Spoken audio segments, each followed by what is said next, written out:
Hello, my name is Nathan Schmidt. I'm a software developer, scientist, and mathematician, and even an occasional commercial fisherman.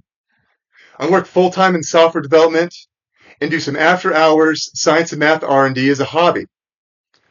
I recently resumed this hobby after taking an 8-year break.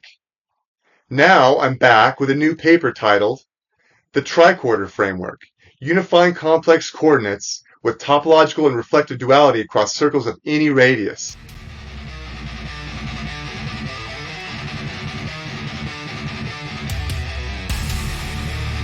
Okay, so what is this tricorder framework? Well, the idea is that it's an upgrade to the complex plane, okay? The goal is to make it more efficient for software developers, scientists, and mathematicians. We want to make this thing easier to work with. We want faster processing, and we want it to be more insightful for real-world problems. Problems that involve two-dimensional spaces. Problems that have two-dimensional spatial reasoning, classification into quadrants, axes, systems with circular symmetry, with reflective symmetry, and any type of problem involving complex domain partitioning. So this upgrade has 4 parts. First, unified coordinates. Here, we're bringing together the idea of complex Cartesian and polar coordinates into one seamless system, right? So these tools are nothing new, but they're packaged together in a streamlined approach that we can really use for coding and analysis, okay? For example, for devs, we're looking for a setup with less computational overhead, clean logic, straightforward notation, okay? So we're going to show those coordinate systems can be connected and packaged together, and then when you're implementing this, you can pick or choose what works for your implementation. And so really the main goal of these unified coordinates in supporting our tricorder framework is to take the idea of a complex point, a complex number, and a complex vector, package them together, and make them all interchangeable, so we can see the connections between everything. And if we're coding it up, we could connect all those together, but just have the notation in one consistent package, and those things are interchangeable. The idea is if you have one, you have the others, and they all encode each other, okay? Second, we have a structured orientation, okay, with phase pair assignments. The idea is that every complex point, number, vector, it actually has 2 directions. It's got a real direction that can point, left or right, or east or west, and it's got an imaginary direction that can point up or down, or north or south. Okay, that's the idea. And what it does is it takes advantage of the natural symmetry of the complex plane and the built-in orthogonality of these real and imaginary component vectors that we'll demonstrate. This isn't added complexity; it's actually a shortcut. Okay, what turns out that we can compute, so for the real direction, for the real vector, we can do 1 or 2 comparison conditional checks to figure out which direction it's pointing. And the same with the imaginary vector. We can do 1 to 2 comparison conditional checks for that as well. That gives us a total of 2 to 4 comparison conditional checks that we have to do, and a maximum, and then we know what quadrant or axis a point is in. It's really cool. So if we're given any point to compute its phase pair and know what quadrant or axis it's on, all we have to do is 2 simple sign checks. We take the real value and apply a sign check to that, and we take the imaginary value and we apply a sign check to that, and that's it, okay? We have our phase pair. Number 3, topological duality. What we have then is we take a circle and put it in a complex plane, and it serves as sort of a smart boundary. What this does is it partitions a complex plane into 3 zones: inside the circle, on the circle, or outside the circle. Now this is a sort of a smart boundary because it assigns each zone a directional property. So for example, if you're looking at a point and the point is inside the circle, you can say from the sort of perspective of the circle, that point takes on an inner direction, okay, with respect to the circle. If the point's on the circle, it's like neutral. It's like on the circle, so it's sort of neutral. And if it's outside the circle, it takes on an outer direction. Okay, and this sort of nonlinear sort of spatial compass for circles that helps us organize points without requiring complex computations. Because all we're doing is comparing the magnitude of the point with the radius of the circle. Okay, and this gives us a sort of sense of sort of a nonlinear directional analysis for this sort of circular reasoning with a sense of direction. It gives us the ability to do quick and precise classification of positions of points relative to the circle. And again, that's integrated along with our structured orientation phase pair assignments on the sort of linear axes and our unified coordinates. Okay, and number 4, we have what I call Escher reflective duality. And what that is, it's got zone swapping through a well-known circle inversion map. Basically, in a nutshell, you take any point inside the circle and you can map it through a circle inversion to a point outside the circle. And vice versa. You can take any point outside the circle and map it to any point inside the circle. Very cool. It's a reflective symmetry-based approach that leverages circle inversion while preserving these phase pairs structured orientation. And it basically, this duality creates a mirrored relationship between two sets of points. And so then we're going to take our triquarter framework and we're going to give an example application of how that can be applied to quadrant-based transformations, okay? We're going to compare the triquarter approach to the standard approach through a case study. And, that's my hypothesis, is that I really think that this framework may be extremely useful for things like quadrant-based transformations in things like signal processing, as we'll talk about. List out some advantages highlighted in that case study, and then throw out some additional potential future applications for the triquarter framework. Let's get to it.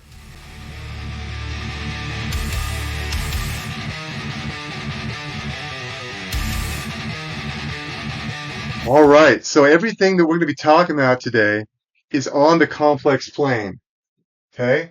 Big C, complex numbers.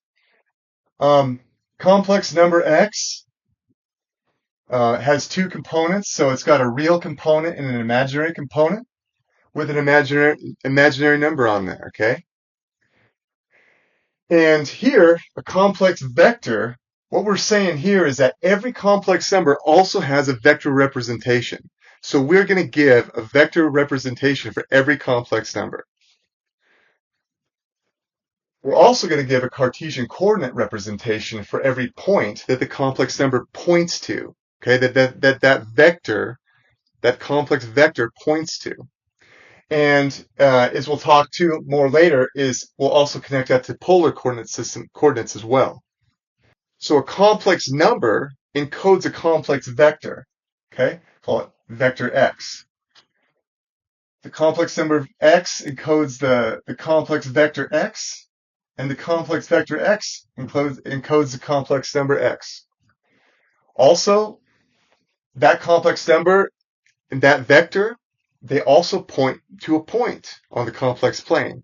And that point can have a Cartesian coordinate representation, and also, as we'll talk about more later, too, a polar coordinate, right? All we're doing is talking about two-dimensional coordinates right now, okay?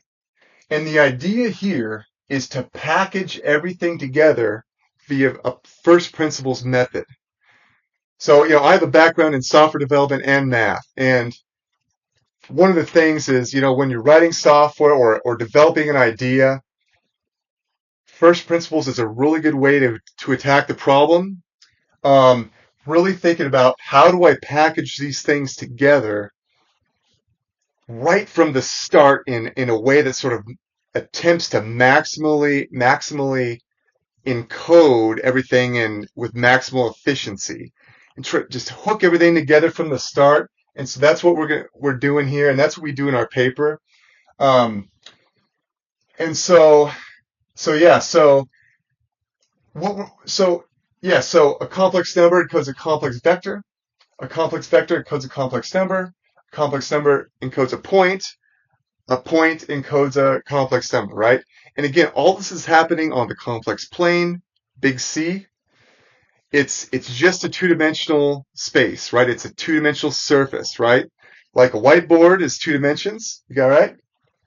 You got your horizontal and your vertical, or a piece of paper, or like a map. If it's rolled out flat on a table, you've got a compass. North, south, east, west. Um, you can line up with the map there, and there you go. So that's all we're talking about so far. Um, so complex vector, Cartesian coordinates. So yeah, so here's our if you're taking high school algebra, right? This would be your x, this is your y, right? But here we're calling it, with complex numbers, we're calling it, this is a real value and our imaginary value, okay? So there's a trick here. One of the sort of tricks here in our setup, in our first principles attack on this way to really try to bring out some elegant solutions, some efficiency in the complex plane, and work with the complex numbers. One of the steps we're taking is towards this is the idea of axis-aligned orthogonal component vectors. So really all this is, that's a bunch of fancy words, but all we're doing is taking, so like the x-axis, the real axis, and the imaginary axis, we're taking those because those are, if you think about like the real axis by itself, it's one dimension, right? It's the real numbers. Well, what we do here is we're taking the real value, the scalar value, the real scalar value, and we're sort of embedding it in a two-dimensional structure. So it's going from like a one-dimensional scalar, and it's still a one-dimensional structure in some sense, but it's in a two-dimensional sort of setup here. Because what we're doing is we're literally dealing with edge cases on the complex plane here. These are the literal edge cases of the 4 quadrants. Remember, we have quadrant 1, quadrant 2, quadrant 3, quadrant 4, right? Here's our real axis and our imaginary axis. Okay, you can think of this as, a map rolled out on a table. You've got east, west for the real axis, north, south for the imaginary axis. Okay? This one-dimensional structure and this one-dimensional structure, they're these edge cases, and if we build them in like this, so if we go from the real scalar value and we put it in a real vector, okay, call this the real vector of x, and this is the imaginary vector of x.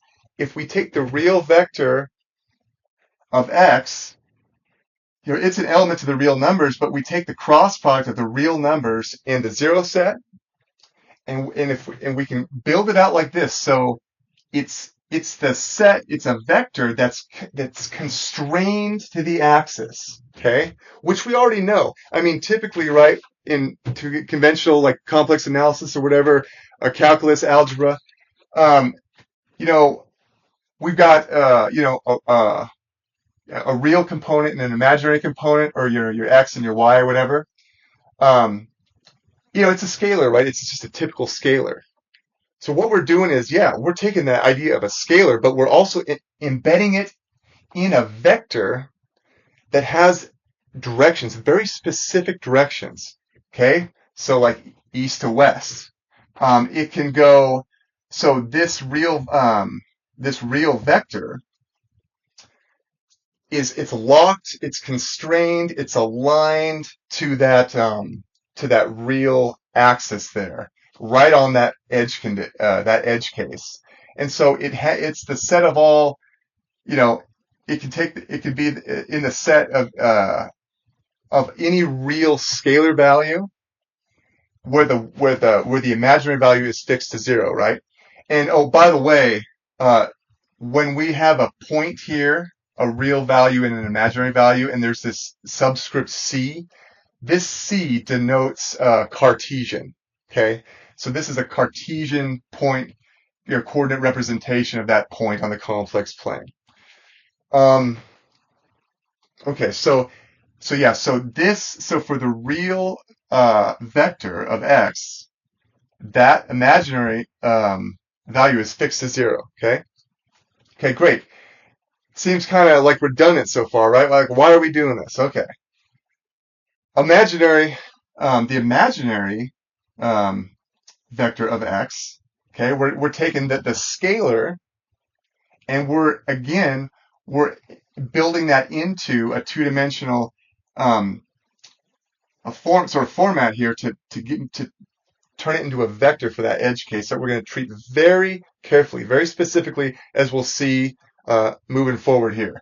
So this imaginary component, again, it's the element of the zero set, take the cross product with all the imaginary numbers. Okay, um, so that's all that is. So um, yeah, so again, we've got our complex number representation, our vector representation, our Cartesian coordinate representation. We can go back and forth between all these, and they're interchangeable, and that's really important. That's really important for this first principles approach that we're talking about and that we're building out today. Um, so yeah, so this real vector, okay, it's like I said, it's constrained to this axis. So it can only take, the only directions it can take are east or west, okay, if it's non-zero. The imaginary vector, the only directions it can take are north or south. So think about the complex plane. If we have a circle here, okay, right? Think of trigonometry, right? So east, that would be 0. North, that'd be pi over 2. West, that'd be pi. And south, that'd be 3 pi over 2, right? So those are those radial directions that we require, that we're saying for this first principles approach, that these vectors they're locked into there, okay? And that's going to give some really useful properties. It's subtle. It's not something that like might jump out at you as being really important right away, but we'll see going into here why this is so important. Okay, so back to our picture here. Now let's talk more about this picture. So here we've got a point. So an x, vector x. It's a vector. We're starting from the origin. Okay, it starts from the origin 0, 0, Cartesian, and it's over 3, 1, 2, 3, and up 4, 1, 2, 3, 4. Okay, 3, 4. Right? Just think high school algebra. So so yeah, so here, but notice how this red line here, it's actually not a line. It's not just a scalar. It's a vector with direction. Okay, the real vector of x, it has a direction. It's pointing east. So for this particular point 3, 4, it's in quadrant 1.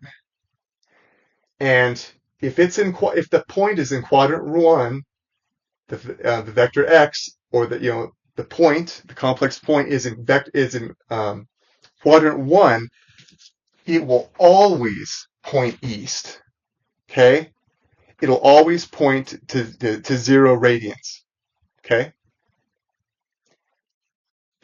Also, if it's in quadrant 1, this imaginary vector, it will always point north, or it will always point to pi over 2. Okay. And again, this blue line isn't just a line, it's a vector. Okay. It's an axis constrained vector. It's an axis aligned vector. And yeah, so over 3, up 4. We've got the Cartesian representation, the complex representation. That's all we're saying. We're packaging all this together before we move on. We really want to package this all together, and so we can use it as efficiently as possible. Okay. And so, yeah, so it turns out, right, the high level idea of this before we move forward is that, you know, if there's a point in quadrant two, okay, it's the same idea. The real vector has to point west, and the imaginary vector has to point north. Okay, if it's in quadrant two, it has to.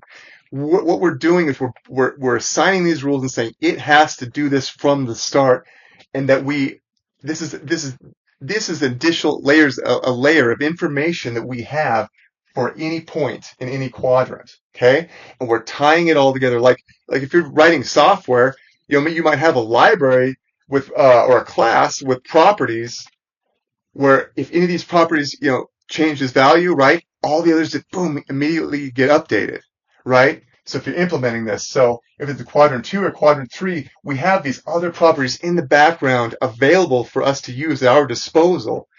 That so if it's in quadrant three, okay, great. The point is be here, and the real vector would have to point west, and the imaginary vector would have to point south. Okay, and we'd have again these properties, points, numbers, vectors, all representations all together, all those encodings packaged together. Very important. And of course polar representations as well, because it's just magnitude and direction, right? So it's not here on the board, but we have that as well synced up here. All of this is packaged together. Yeah, pretty cool stuff.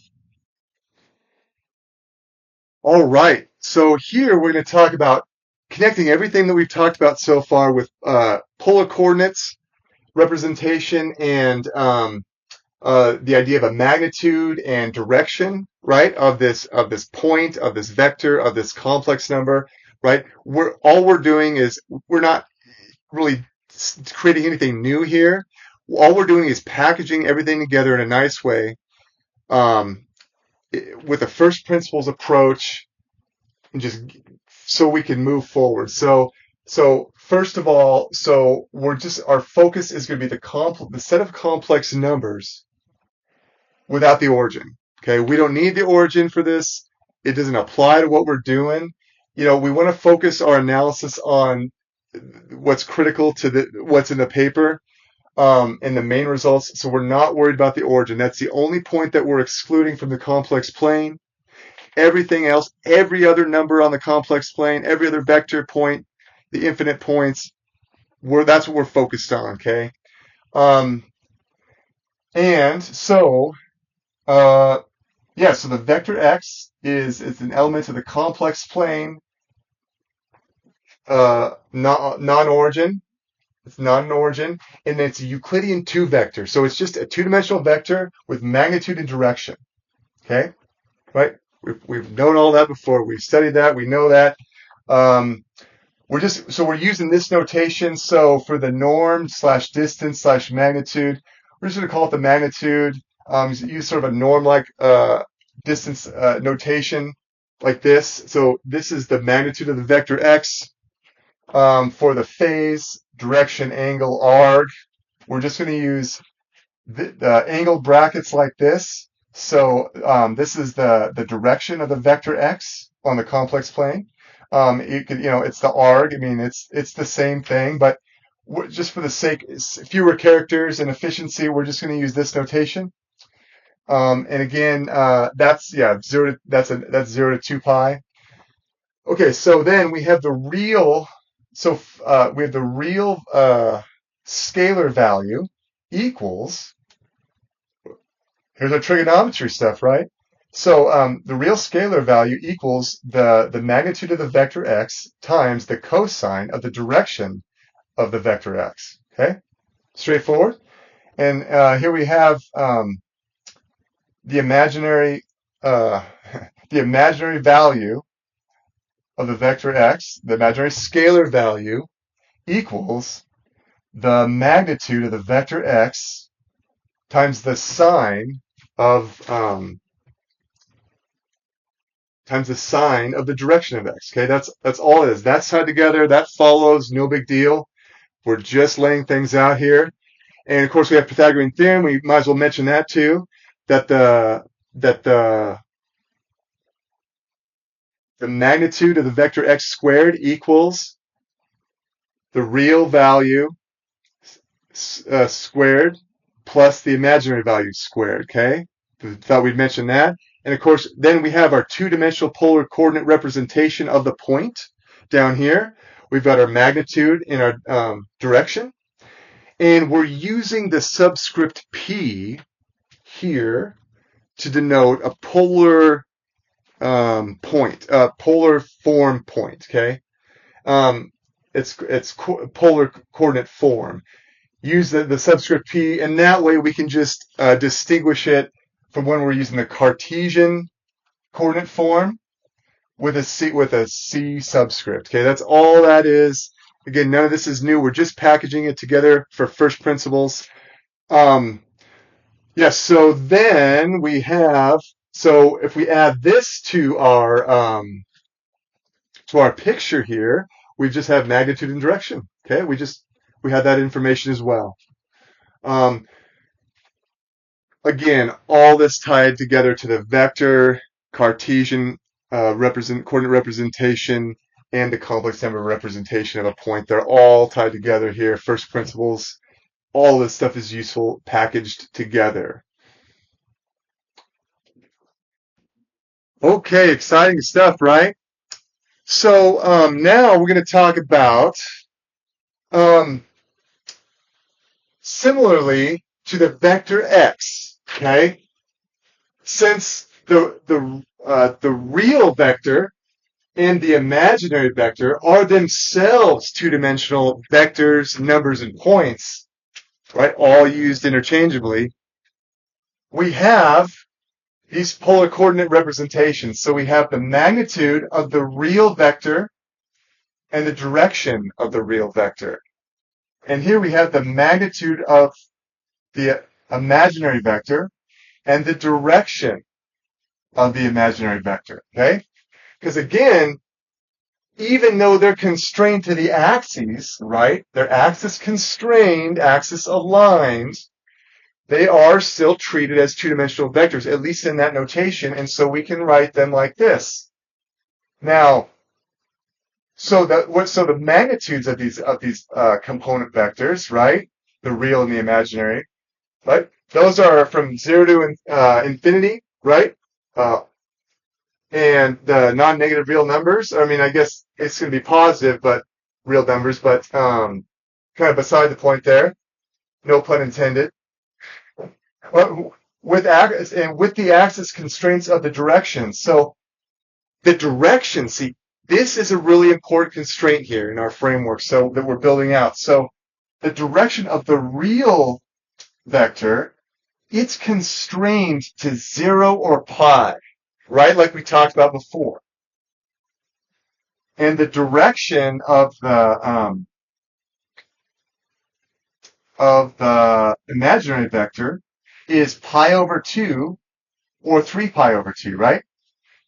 So 0 pi, pi over 2, or 3 pi over 2. So 0 is, looking over here, so I wrote those in the light blue, the turquoise kind of color here. So east is 0, right?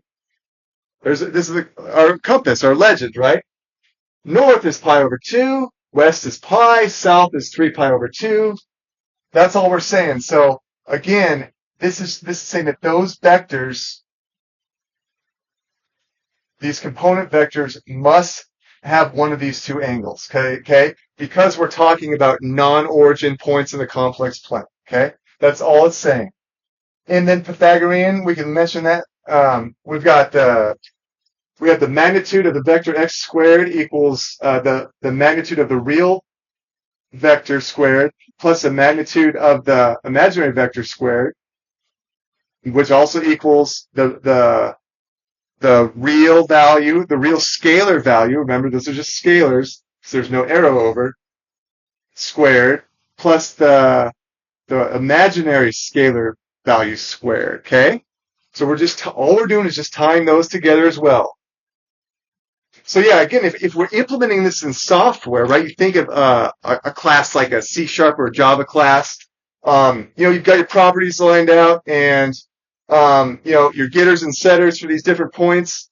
In object-oriented programming, if one of these points changes, you can imagine writing the code where, okay, there's points moving around on the complex plane, and the values would be being synchronized, right? You'd write the logic to synchronize all these values. But the thing is, if you have a class like that, you're using it as a library or whatever, you could tie all these values together and have all of them at your disposal. And that's all we're doing here, right? That's all we're doing. We're just writing the math out for that, but we're just packaging all these really awesome things together, these really useful things. And then as we're moving forward, we'll see more how applying all this great stuff. So what we have then is, so for all x, vector x in the complex numbers, well, I guess excluding the origin there. Let's change that. Omitting the origin.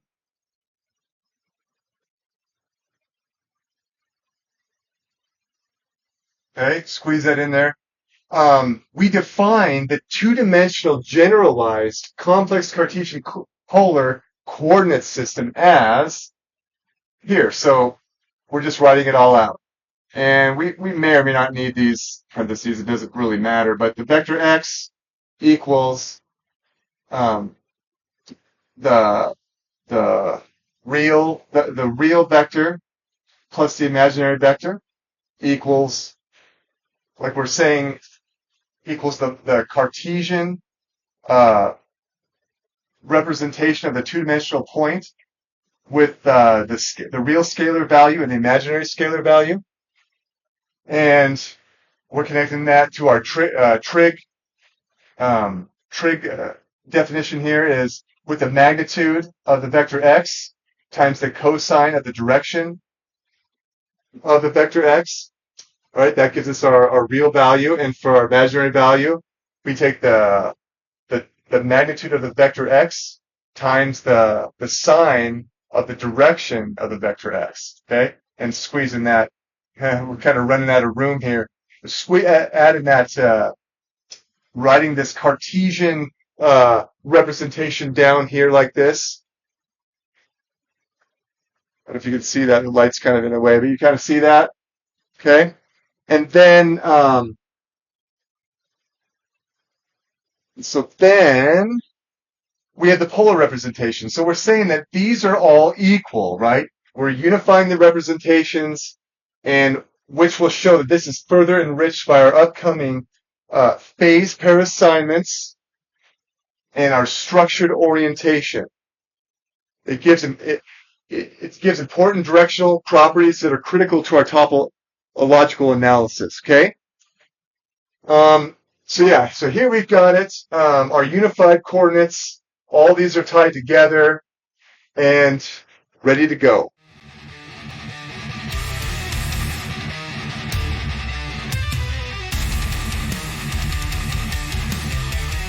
All right. So who's ready for some structured orientation? Phase pair assignments. Anyone? Any takers? All right. So let's get to it. So yeah. So to me, a picture is worth 1,000 words. I really believe in that.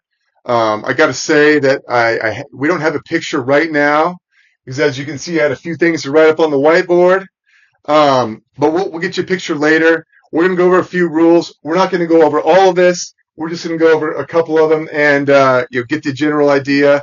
And then, like I said, everything is in the paper, so you can go through and dissect that and check it out in the paper. I've done my best to double check this, but feel free to triple check it, But like I said, it's correct in the paper, so you can use that as a reference. Okay, so structured orientation. So yeah, building on the foundation of our unified coordinates that we've already discussed, what we're doing now is we're taking the idea that we're taking any vector x, okay, any vector x, and Okay, so remember that vector x, it's got a real vector and an imaginary vector. Okay, it's a linear combination, right? We add those two vectors together, and they're an element of. Let's just call it big X. Okay, we got big X right here. That equals big C set minus the origin. Okay, that's all that means. We're omitting the origin, right? We're focused on every other point except for the origin. Okay. Um, so yeah, so call that big X. So for any vector X that's an element of big X, we got a few rules here, okay? These are rules that I came up with for the triquarter framework. But to start here, what I'm going to have us do is let's ignore this. There's three sections here. Let's actually ignore these first two sections for now, and let's look at this bottom part, okay? This bottom section. So really all this stuff we're saying up here boils down to this, the phase assignment rules, okay? Very important. So I came up with this for the triquarter framework. And so given a vector x, okay, it's got the real vector and the imaginary vector, right? And then remember that in that real vector we have a scalar, right? And in the imaginary vector we have another scalar, imaginary scalar. And all we're doing is testing the values. Okay, it's that simple. So we're doing so for the real for the real scalar value, all we're doing is a simple sign check. Okay, is it positive? Is it equal to 0 or is it negative? Okay, and the same with the imaginary. Is it positive, 0 or negative? And in fact, we implement this computationally. What this is going to look like is okay. If the real scalar is positive, then we set the direction or the phase. Okay, direction and phase are the same, mean the same thing in this context. We're going to start using the term phase here just to make sure we don't get confused on our notions of directions, because we're going to start talking about different types of directions. So really, the phase of the real vector equals 0. Okay. So yeah, so if the real scalar is 0, then we set the phase of the real vector to pi over 2. Otherwise, it's got to be negative, right? So we set it to pi. Okay. There's our two comparison conditional checks. So we're doing at most two comparison conditional checks right here. Check if it's positive, check if it's 0 or not. Otherwise, it's negative. So we can find the phase of the real vector. We can set that value with between 1 and 2 checks for the real scalar component. Okay, the real scalar value. And the same with the imaginary value. We're simply checking the signs there as well. We've got 3 rules for there. Okay, you just need to remember these 6 rules. If you remember these 6 rules, all this stuff. These 6 rules explain all this stuff here. I'm just explaining how we got to the 6 rules here. Like when I'm, for these coming up with these triquarter framework rules here. So this is how we came to this. But this is just what we need to remember. And so, okay.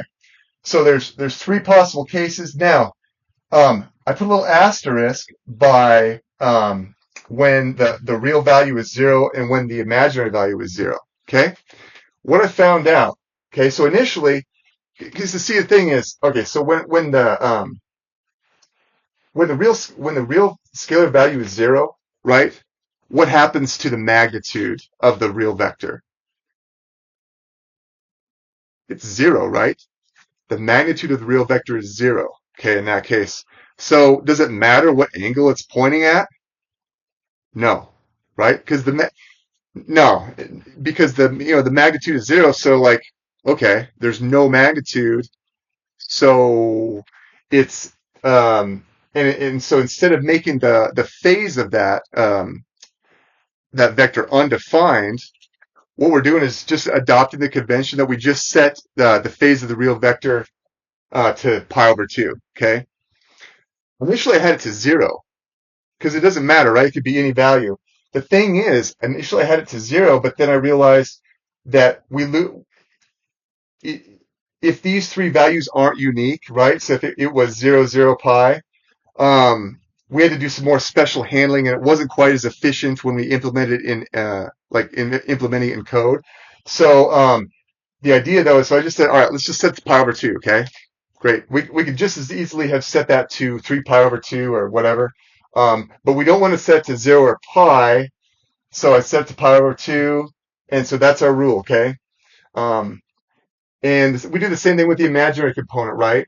If the imaginary scalar value is 0, then we just set the phase of the real, or the phase of the imaginary vector to 0, okay? Now what that does is it ensures that when we take through and we figure out our two phases, that the combination of them is always unique. So we always get a unique phase pair, and then we don't have to do any additional like checks or anything to like distinguish between certain like special cases. Okay, so that's all that is.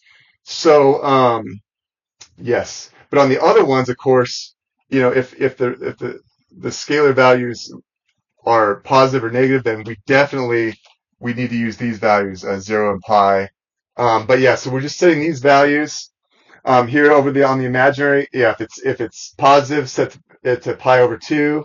If it's negative, set to 3 pi over 2. Okay, great. That gives us our phase pairs. And so what we're doing is, we're defining this function or this map phi from big X to the cross product of two sets, to the cross product of 0, pi over 2, and pi, with the cross product of 0, pi over 2, and 3 pi over 2, okay? And that gives us, that gives us this right here, these possible values here. So, okay, so what are these values here? What are all these rows and blah, blah, blah, all this math stuff, blah, blah, blah? What is this stuff, okay? Let's just go over it. So don't worry, we won't go over all these, just a couple, okay? Okay. If you want me to go over every single one, I'm not doing it. So up here we have the quadrant phase pair assignments, and down here we have the axis boundary phase pair assignments. All this is saying is, so on each row, so just like think from like your high school math class, the quadrants 1, 2, 3, and 4, right? Okay, so quadrant 1, 2, 3, and 4. Each rows is for each row here is for a quadrant. So quadrant 1. All this is a rule, and we're just doing these simple sign checks. Like what we're doing here is saying, okay, if the real scalar value is positive and the imaginary scalar value is positive, okay, this little hat, this means and. Just so if this is positive and this is positive, okay. If that's true, then we get this phase pair. Okay, then we get the phase pair 0 and pi over 2. Okay, that's our phi, right? I just wrote it like phi of x. So phi of the vector x. So we take the vector x, we plug that into phi, and it gives us back a phase pair right here. Okay, for that whole quadrant 1. So the whole quadrant 1. Another way to say it too is it's all the radian values between 0 and pi over 2 excluded, that radian interval. So that's how we could set it too, in terms of the phase of the vector x. Okay. This is two-way implications, right? So if and only if, so this is true, if and only if this is true, if and only if this is true, okay? And it's the same for quadrant 2, 3, and 4. It's just all we're doing is switching the signs around, getting it aligned for each quadrant, and then we're shooting back a phase pair value. So that's all we're doing here. And then same with the axis boundary phase pair assignments, same idea.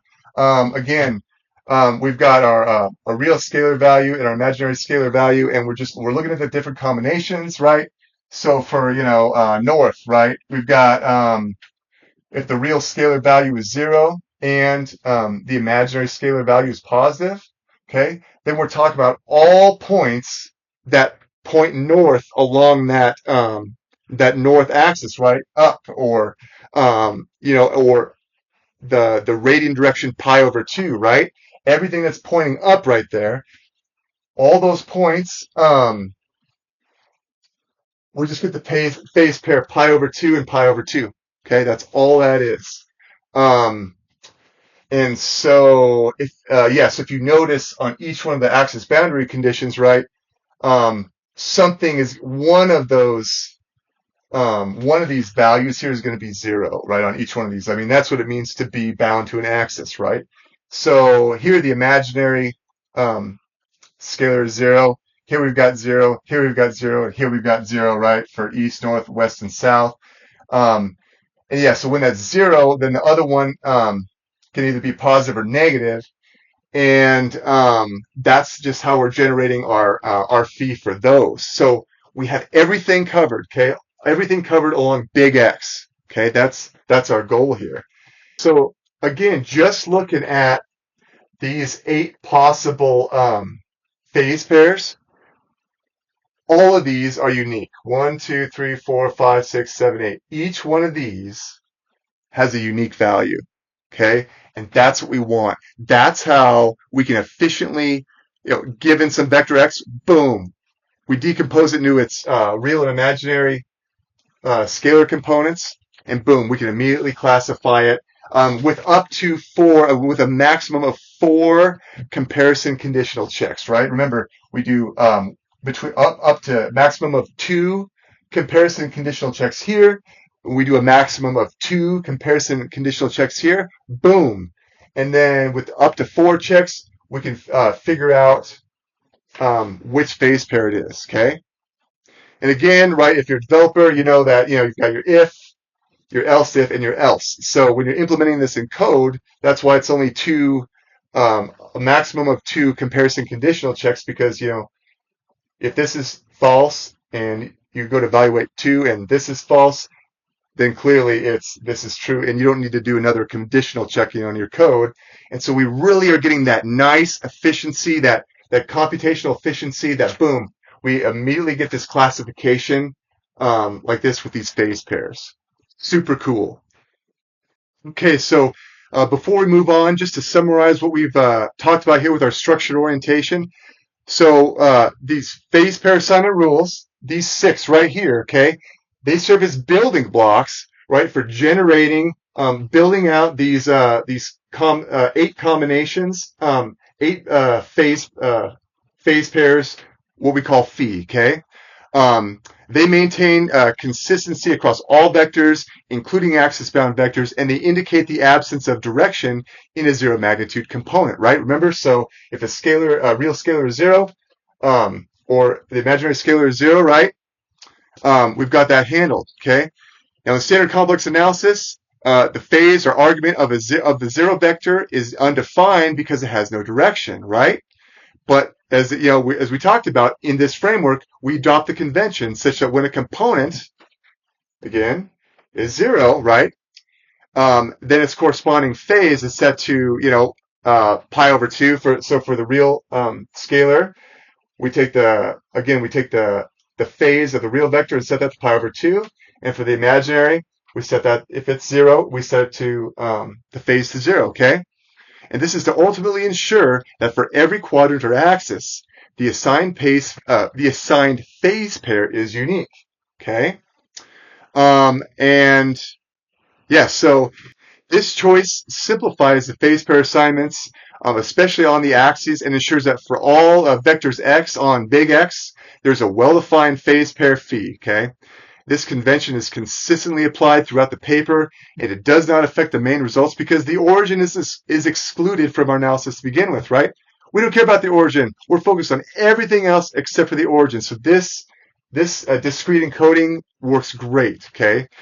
Now, the phase pair assignments, they establish a structured orientation that not only unifies the complex Cartesian polar coordinate representation that we talked about, but further upgrades X, a big X, okay, with consistent directional properties, okay?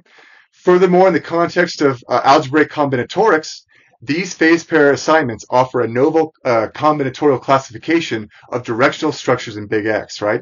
So think about like, in computer science or software development, right? We're often taking real world problems, right, with continuous uh, values, and we're discretizing things, right? We're breaking them up into things that we can encode on the computer, right? And then applying it in some way, right?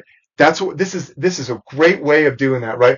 And we're discretizing them into, 4 quadrants and 4 axes with eight, give a total of 8 phase pairs. And this discrete encoding not only unifies geometric and algebraic perspectives, but it also invites further exploration of symmetry and transformation properties through the lens of combinatorial algebra. Okay, this system forms the foundation of the topological partitioning into 3 distinct zones with the circle, which we'll talk about soon, and where the circle's role as a separator is empowered by these orientations. Okay. All right, so I almost forgot. Picture time, right? Promised you guys a picture. So here we go. So, here we got our fancy picture. And the question is, what is the phase pair assignment for the vector x? Well, I'll tell you what. We can do this. We're going to attack this 2 different ways, okay? So the first way is, here's our point. The vector x, vector, point. Remember, they're all interchangeable, right? That's how we got it set up. So vector x equals 3, 4 in Cartesian. Here's our polar representation, magnitude of 5 and about 0.93 radians for phase. And that equals the complex number form 3 plus 4i. Okay? Remember, those are all the same with our unified coordinates. Okay, so here's our point. And we look at the vector, the real vector, and that's pointing right at 0, right? 0 radians, or east, right? So there we go. There's our first one. So write 0 for 0 radians there. Wasn't too bad. Okay, so then we'll look at the imaginary vector, and it points at pi over 2 north. Okay, there we go. Pi over 2. That wasn't too bad, right? The pictures really help. Yeah, so just looking at the picture then, yeah, so we've got our the green vector, vector x, and then yeah, the magnitude and the direction or phase of the vector x, and then we have our red vector is our real vector, and our blue vector is our imaginary vector. Okay, and yeah, sort of kind of like a 3, 4, 5 triangle. But here we've got the representation, vector representation, the breakdown there, the vector decomposition drawn. So yeah, so that was easy, right? With a picture. Now, okay, let's do it the second way. Okay, phase assignment rules.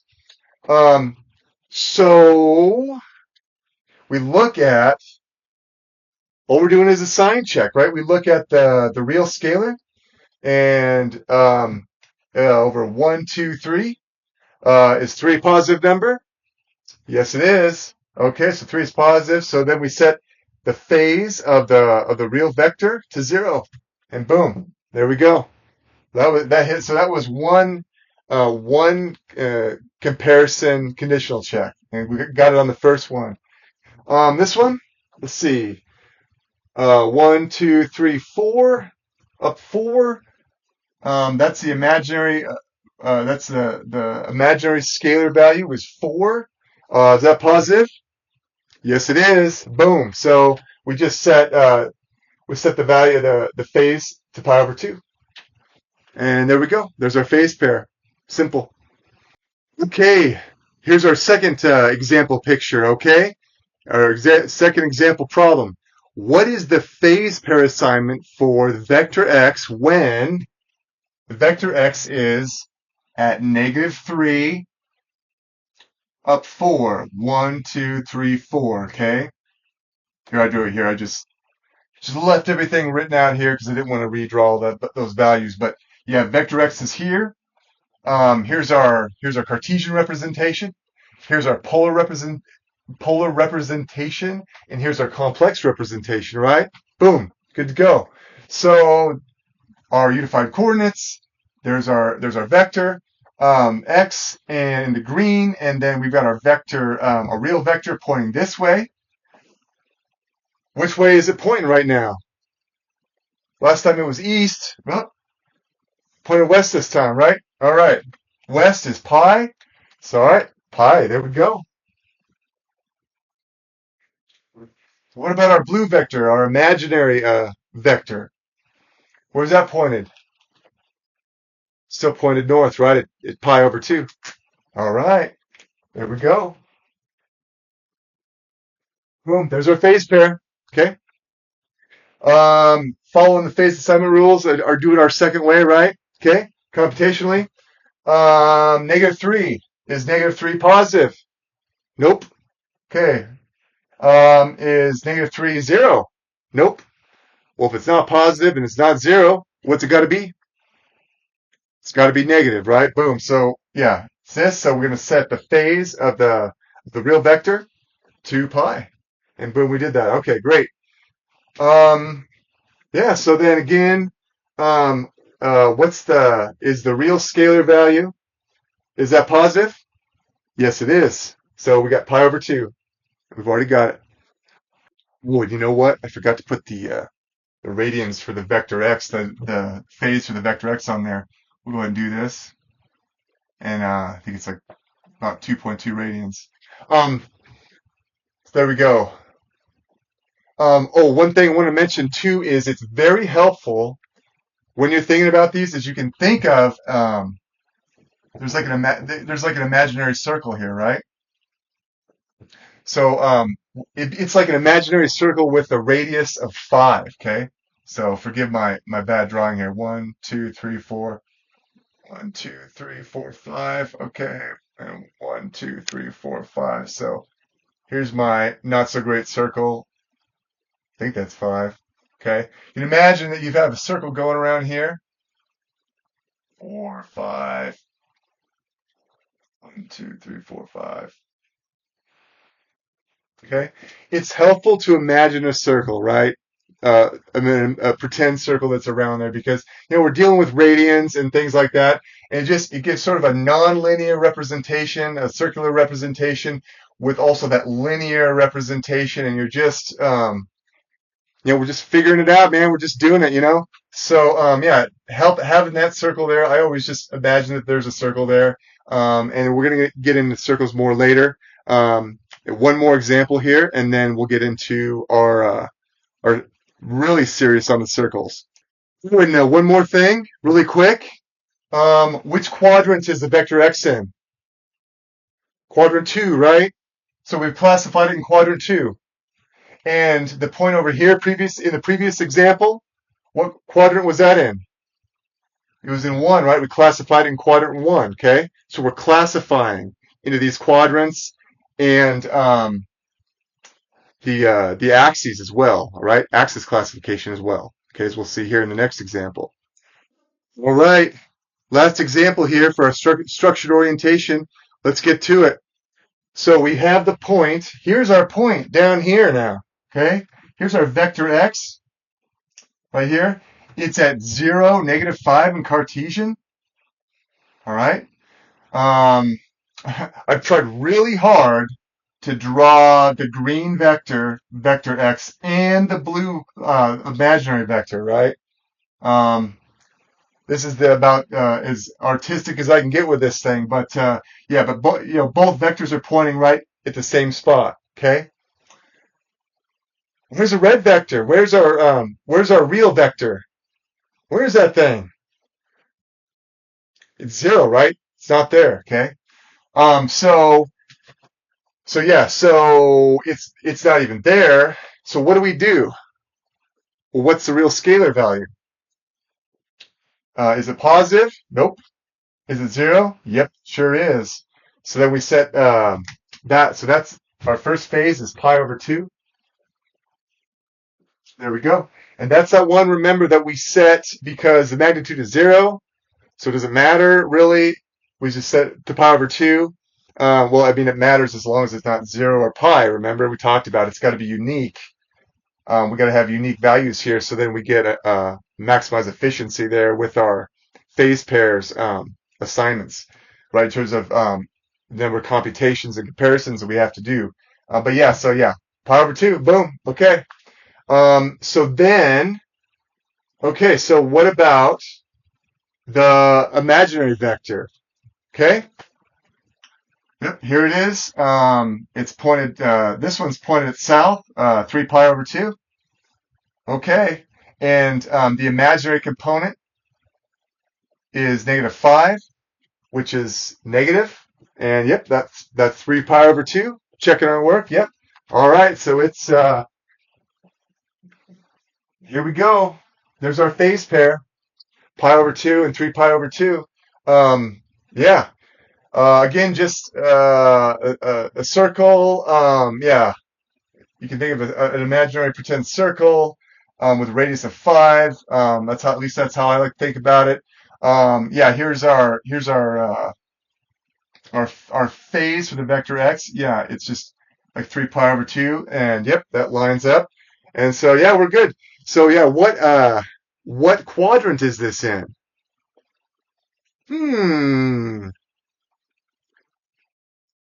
No quadrants, right? It's right on the boundary, right on that that southern axis boundary, right? So the negative imaginary axis, right? That's where it's going. So yeah, it's not in a quadrant.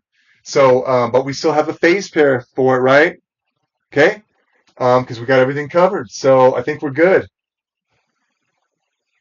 All right, let's move on to circles.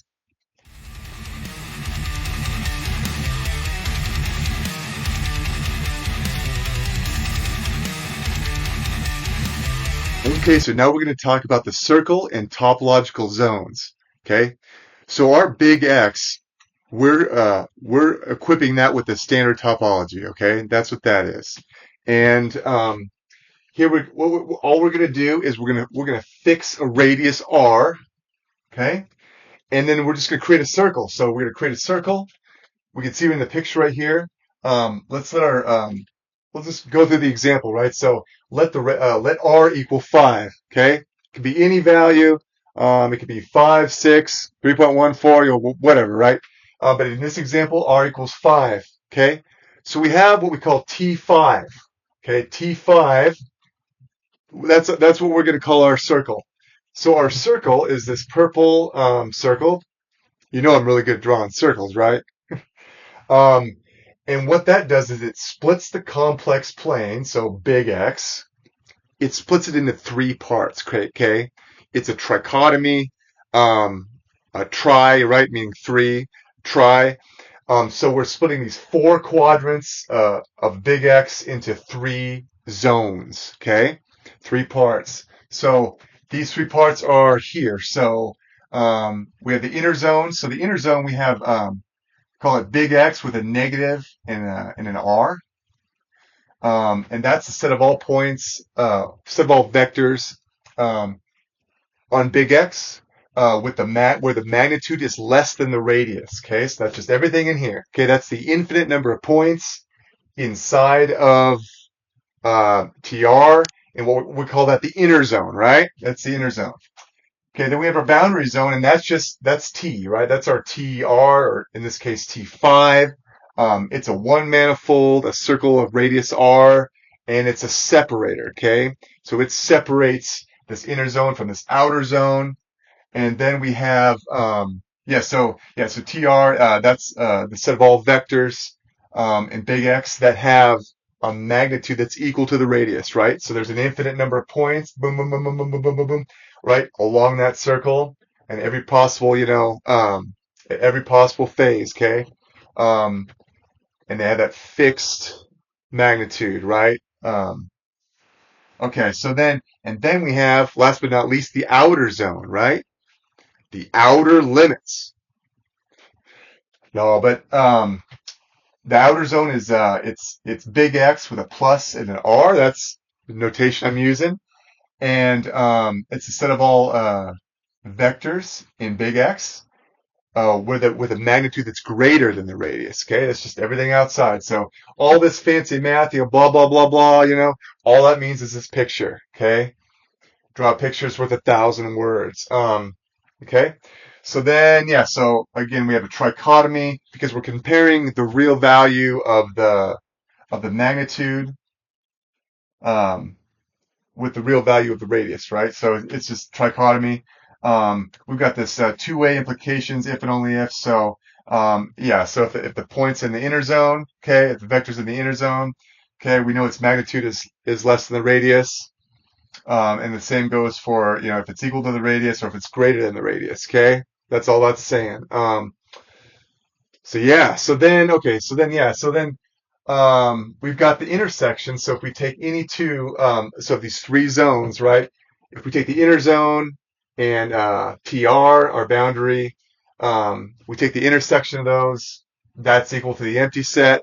This is actually, I know it looks like phi, but it's actually the empty set. Okay, so this is the empty set. But yeah, we take TR and the outer zone, right? The intersection, that's the empty set, and the inner zone and the outer zone, the intersection of those, that's also the empty set, right? So there's no overlap. They don't intersect each other. That's all that's saying. And then, of course, if we go back and union them all together, right, we get back big X. Okay, that's all that's saying. That they're disjoint. Yeah, this TR is creating this partition into three zones. So that's why I call it. So I call it quite a triquarter because you got four quadrants on this complex plane, right? The two-dimensional space. You got four quadrants of big X, and they're partitioned into three zones. It's a triquadrant, if you will, right? So yeah, so that's all it is. Because you got four quadrants, it's four quarters. Break it up into three parts, right? So yeah, so then okay, so we have that. And again, we're just building out our fundamentals. We're laying down our definitions for our triquarter framework. And remember here too is this is all building on the structured orientation we have and our unified coordinates, as you know. So for example, like, right, so let's say we have a point at let's see, 1, 2, 3, 4, 5, 6, and then 1, 2, 3, 4, 5, 6. Okay. Something like this, right? Here's some vector x, right? That's at negative 6, 6. And I got some vector going out there. Okay. Um, and like, right, which zone is that in, right? Which zone? Like, is it in the inner, outer, or is it on our boundary TR? Okay, well, clearly we can see it from the picture. It's in the outer limits, right? The outer zone, right? So yeah, so what this means is because it's in quadrant 3, right? Remember, we can immediately say, okay, yep, we have our real vector pointing to pi, and our imaginary vector um, pointing south to 3 pi over 2, and then there we go. And yeah, and so then I want to mention too. Remember, anytime we have a point, vector point on big X, right? We can imagine that we have a pretend circle, right? So the magnitude is, it's way out here. I don't know what it is off the top of my head, but we have the magnitude of vector x. And so again, imagine that, because I'm so good at drawing circles, right? Um, try to draw a circle, but you can imagine there's another circle, okay, in this in this outer zone out here, okay? You can imagine that there's another circle that's distinct from T5, right? It's a different circle. We're not talking about the same circles, but it helps to think about, yeah, that we have any such point like there. We can imagine that there's a circle out there, and in fact, that whole circle is outside of, it's in the outer zone, right? And all points on that imaginary circle will be in that outer zone, and of course, it's really cool. And so again, remember, we're building out this framework with the idea of a first principles approach, right? And you think about, all the possible, circles and spheres in nature. That's what we're doing here. We're just sort of building these out, building it, building out this framework with features that we know are important, right? Um, and yeah, you can imagine just so many things where you have computer graphics, you could have all types of just a different any type of spatial reasoning, spatial partitioning, any type of map or orientation system, positioning system, any of that. This could be really helpful, right? And having this circle here, and then because it's so here's a question for you. Like how many sort of subzones do we have? Okay.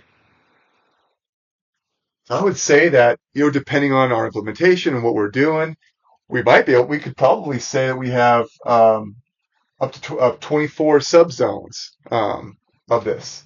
And by that, I could mean, so we have an inner, so like take quadrant one, right? So we have an inner zone in quadrant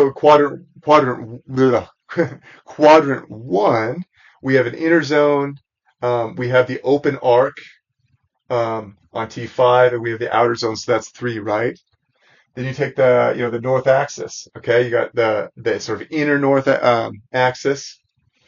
You got a single point, right, that intersects the circle, and then you got a sort of outer north axis, etc. Okay, I think if you count those up, that's what 24, something like that.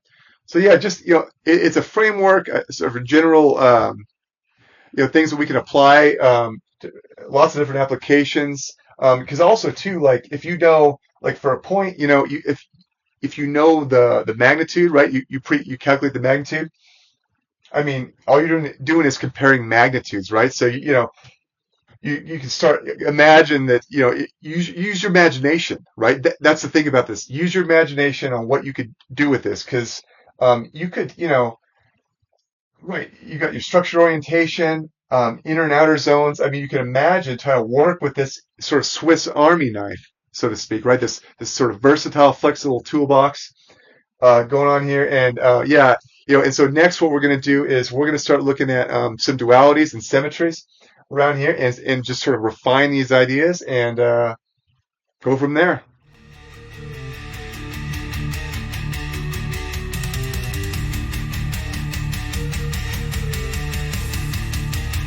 Okay, so now we're going to talk about another exciting definition of the triquarter framework, and this definition is well, here's what I'm calling it right now. So right now I'm calling it triquarter topological duality.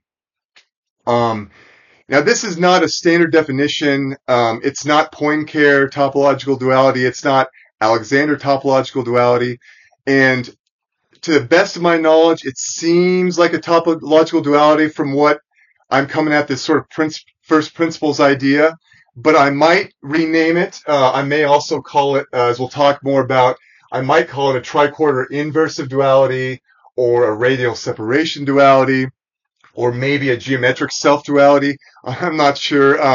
But currently in the preprint, in the paper of what I'm filming this video right now, it's called triquarter topological duality. Okay, so and that's the thing with math and science. Like we're doing it, we're having fun, we're asking questions, hypothesizing, investigating, experimenting, refining.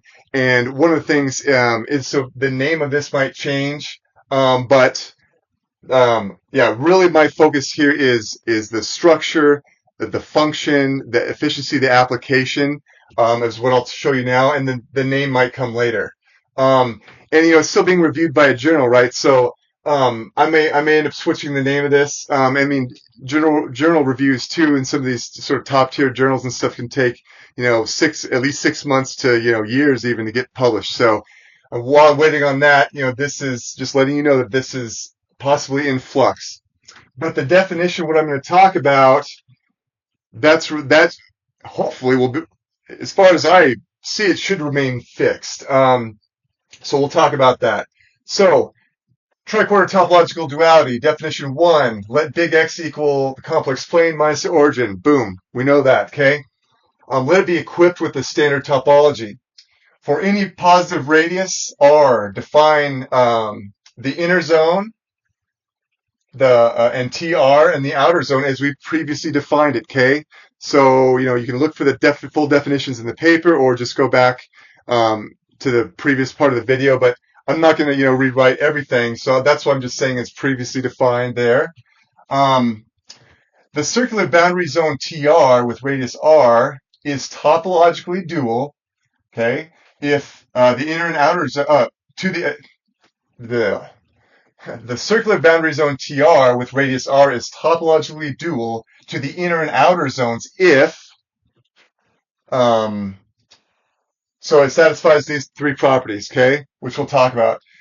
Pretty cool stuff. So the first property, number one, partition and boundary. Okay, TR equals the boundary of the inner zone, and TR equals the boundary of the closure of the outer zone. Okay, where we're using this form to denote the closure of the outer zone. Okay, in big X. Okay. So this property is significant because it gives an exact clean boundary definition that separates the inner and outer zone, right? It's the circle TR. Also, every point on TR has a neighborhood.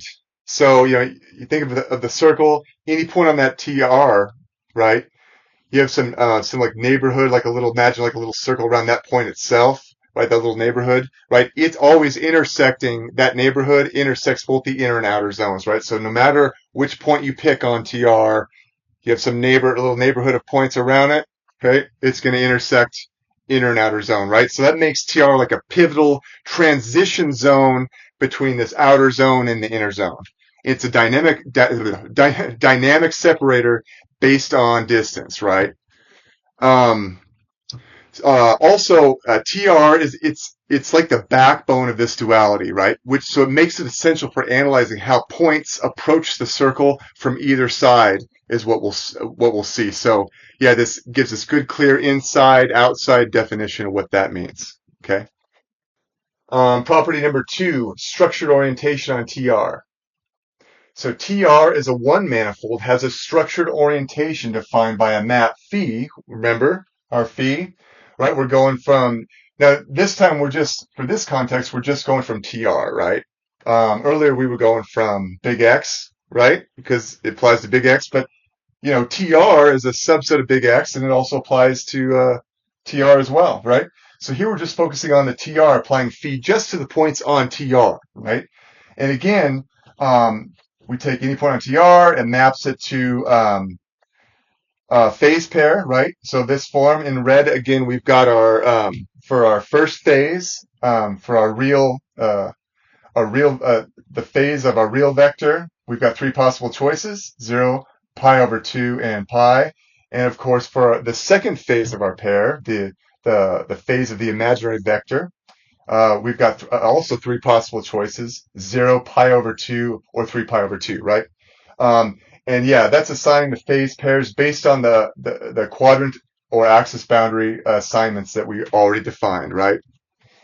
So that's that. So what's really cool about this is it gives each point on TR a directional label. So it efficiently categorizes it not only by its coordinates, but by its angular position in the circle. So so in this sense, the concept of direction or angular position, right? I mean, the quadrant 1, it's a direction, right?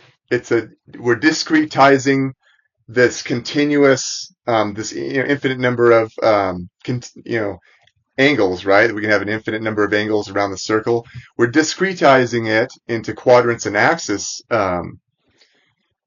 quadrant and axis labels, right? This category, this classification, and basing it on this angular position. Okay, and no trig functions required, as we saw. Remember, we calculate our phase pair phi.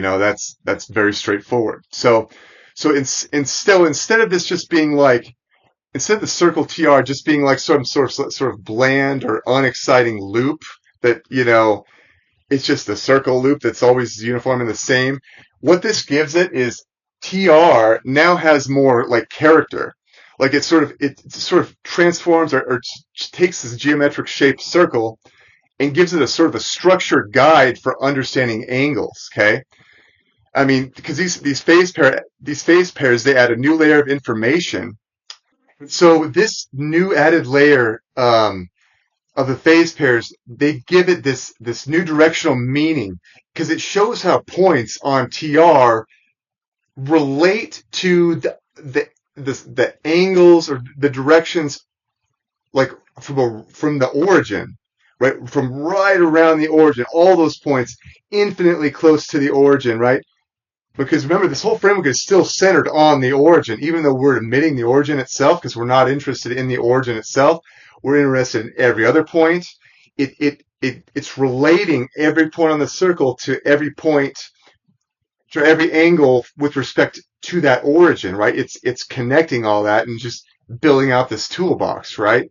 And just, yeah, defining all these things so they're connected, we can use them, and yeah, and go from there. Now this brings us to property 3, which is the inner and outer radial directional separation across TR. This one is super cool too. So the structured orientation phi is constant along each ray that emanates from the origin in the complex numbers across big X, enabling the magnitude of the vector X to consistently separate two things. It consistently separates the inner radial direction. So approaching TR, so like imagine for a moment that you're an ant, right? You're on the circle TR, right? You're on this circle, you're a little ant on the circle. There's this idea that there's an inner direction and an outer direction. So if you're an ant on the circle and there's a point inside the inner zone, that point is the inner direction with respect to you being on the circle, right? So, and it's similarly, if there's a point outside of the circle, right, that point is at an outside direction with respect to the circle, right? So there's this idea of an inward direction and an outward direction that we're building out here, and this is really neat. And let me give you an example. So you may have seen this in math before, like in your high school math class or something like that.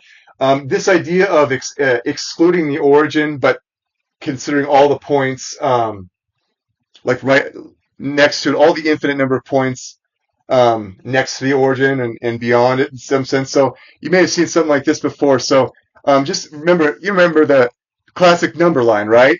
Set of all real numbers, okay?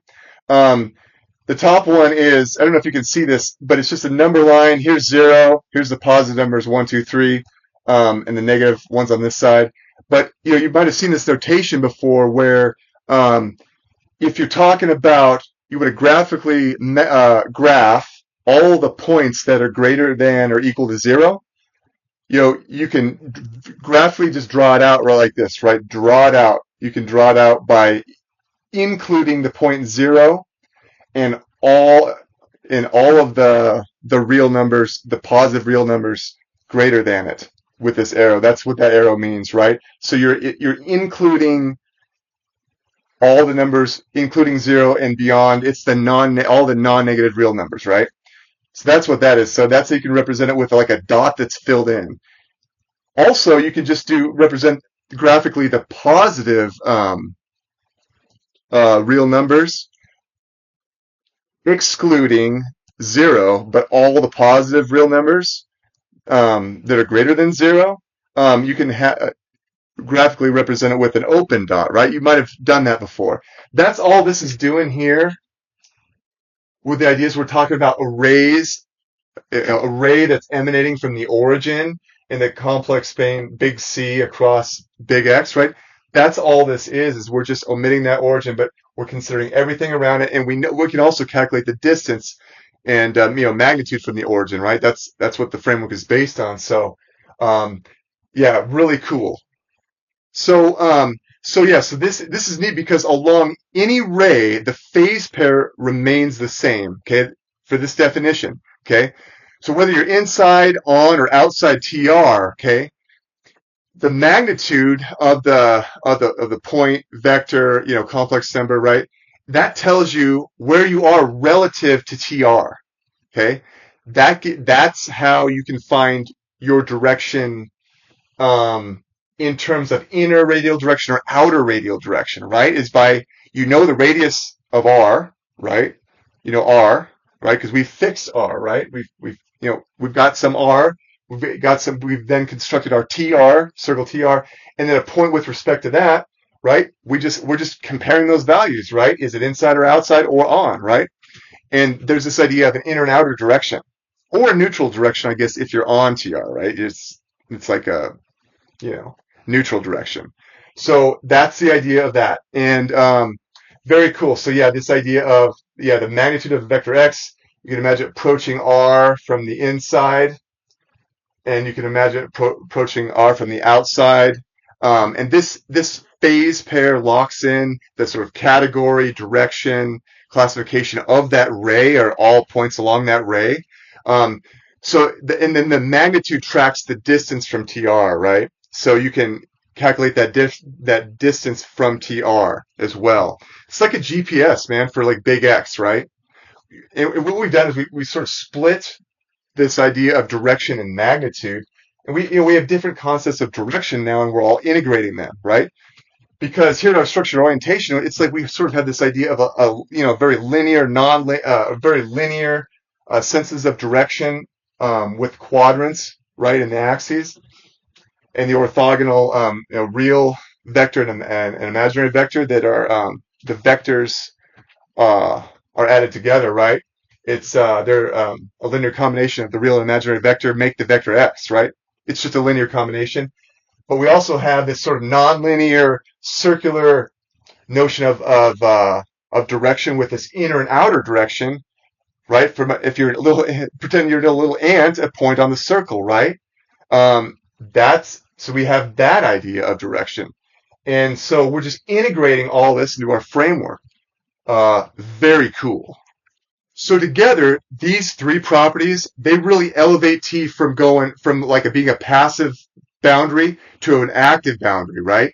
It's not just a circle, it makes it a potentially like a kind of a powerhouse toolbox, because we have this idea again of we can divide the complex plane with the boundary TR. We've got the inner and outer zone, and we've got this structured orientation where we can orient based on the axes, like in a linear sense, and then in a nonlinear sense, we've got this inner and outer sense of direction, and we're able to tie all this stuff together. And the idea is to make this elegant, efficient, and practical. Right? That's the first principles approach we're taking on. We're try to make this applicable to things like dissecting limits, looking for symmetries, analyzing systems on the complex plane with circular symmetries, or even physical phenomena like waves. Okay, we might be able to encode, use this framework to encode those types of states and transitions and things, and really have some fun with this thing, So then in the paper, what we do is I've got a theorem, and it's for this definition, okay? I've got a theorem. It basically says, you set up TR like this, and then what we do is we prove these three properties in the paper. So you can read the paper, see the proof. I may do a separate video that sketches out the proof for these. It's fun and it's cool. But yeah, so this definition has a theorem that we prove that TR as constructed, satisfies this definition. And yeah, go from there. So very cool. And again, we may call this, I may rename this to something different in the near future. So, having some fun with this thing and seeing where it takes us.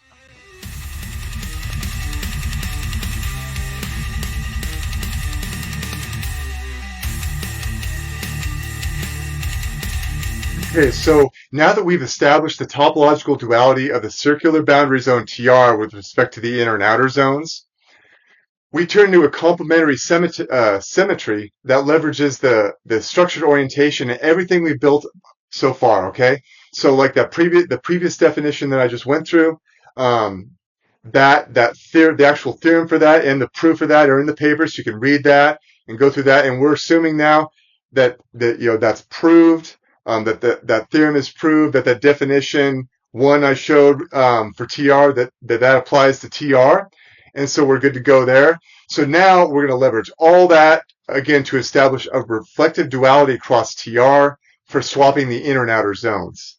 It's really cool. So sort of TR acts as a sort of mirror in big X, right? This complex plane. It flips the entire plane, complex plane, inside out through the circle, okay, of that fixed radius. But yet it keeps the points. It keeps all of the points that it's doing this flip on. So everything in the whole complex plane, it preserves their phase pairs. Okay, it keeps those intact, and it's a mathematical looking glass for this reflective duality, and it reveals a hidden reflective structure in the complex plane. Okay, so that's what we're going to talk about next. So definition 2, the circle inversion map. This has been around for a long time. It's really cool. So that's what we're going to use for what I'm calling Escher triquarter reflector duality, because it's inspired by M.C. Escher's artistic symmetry. So we're using this well-known circle inversion map. Call it iota R, going from big X to big X, and it's just defined as this. So iota R, we take the vector X and plug it into that, and we take so we've got our radius R, right, from the radius of our circle.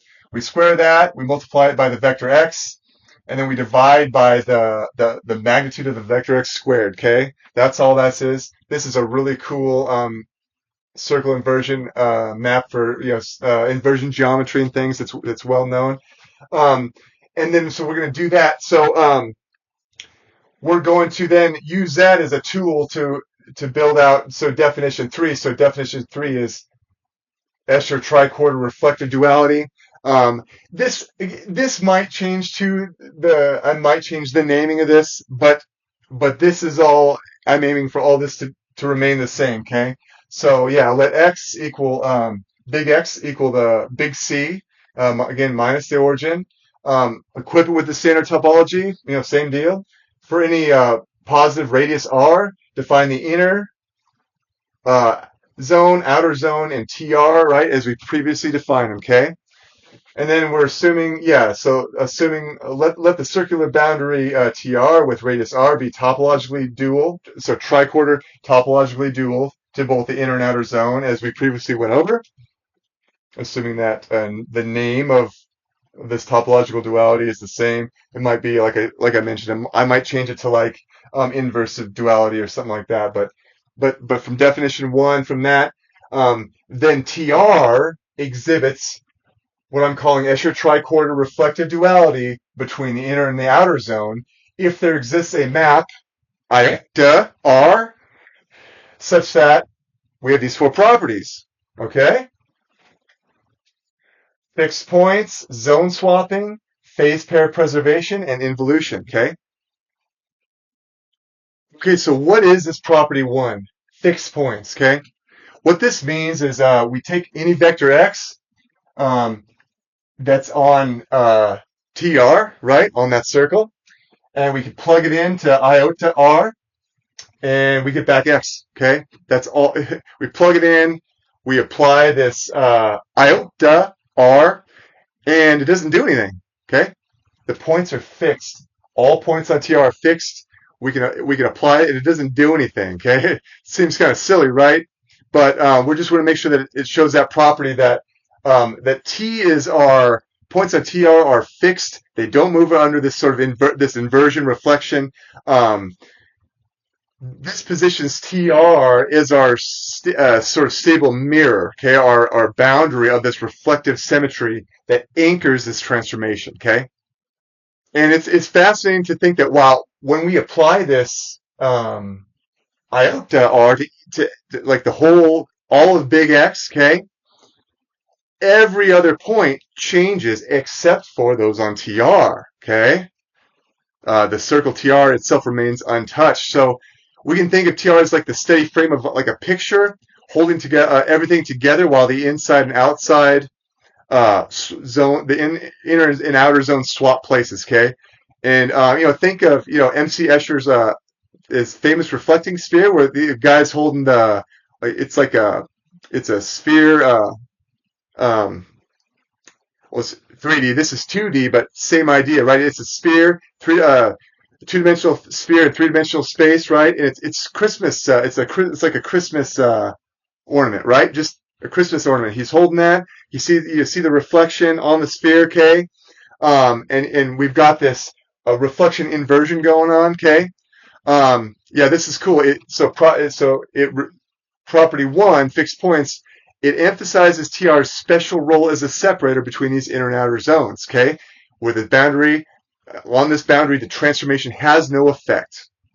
And this highlights the circle's unique status in the symmetry here, okay? Property two, the map, so we have zone swapping, so we take any point inside that circle, okay? Inside big X, so we're taking big X, we're taking the inner zone, we take any point inside of that circle, minus the origin, and we can swap it to the outside, okay? It's just really amazing. What we're going to do is we're going to show that both ways. So you pick any point of those infinite points on the inside, we map it to the outside, and then you pick any of those infinite points on the outside at the outer zone, and they'll map it to the inside, okay? Just really cool. And yeah, zone swapping for that. But then for this zone swapping, when we're doing the inside-outside flip, right? We might have a point that's right next to the origin on the inside, and it gets flipped like way out there, right, on the outside. And vice versa, right? We might have a point that's way out there, like towards infinity, right? And we swap it, and it goes boom, like right next to the origin. So yeah, there's a symmetric pairing across the boundary. And this idea is just mind blowing because you get those points close to the origin, close to the center, and boom, they're flung way out, and just all this going on again while property one holds fixed points. So yeah, the zone swapping, and what it does is it shows that the inner and outer zones are basically two sides of the same coin. They're connected through TR. Every point inside has a twin on the opposite side or the opposite direction. Remember, because there's like these two notions of direction, right, from TR. So it's like we have a point that's the outer direction and a point that's like on the inner direction, and they're related to each other. They're sort of twins, right? And so there's this sort of deep symmetry that we can simplify problems by doing this involving circular boundaries. Okay, so property three, phase pair preservation, right? Preservation of our structured orientation. Our phase pairs. So again, the map. So we take any vector x. We can plug it into the inversion map, and we take phi of that. So we calculate the phase pair of the result of that after the transformation, and that phase pair phi. It's the same as before the transformation. Okay, that's all it is. So we prove that in the paper. And but yeah, for this definition, that's what that means, is that you can do that for any vector x and big X. We have phase pair preservation, okay? Really cool. So even though points are reflected like way, they can be really close to the origin or really close to it, way out there toward infinity. Boom, we can do this. We can apply this, this simple but radical transformation, right? Boom. Our structured orientation phase pair, it remains unchanged, okay? And this ensures that the transformation, it reflects all the structural orientation that we have so far, and it just stays consistent, right? And property three shows how robust and fundamental our phase pair structured orientation is, even under such dramatic, radical transformations, all right? Okay, now property 4, involution, okay? The inversion, iota R, um, it's an involution, meaning that it's its own inverse, all right? What does that mean? Well, if you apply it to itself, so if you take a vector x, you plug it into iota R, and then you take that result and plug that back into iota R, you get the same vector x back, right? So it goes back to its starting point, and it does that for every single vector x, right, in big X, okay?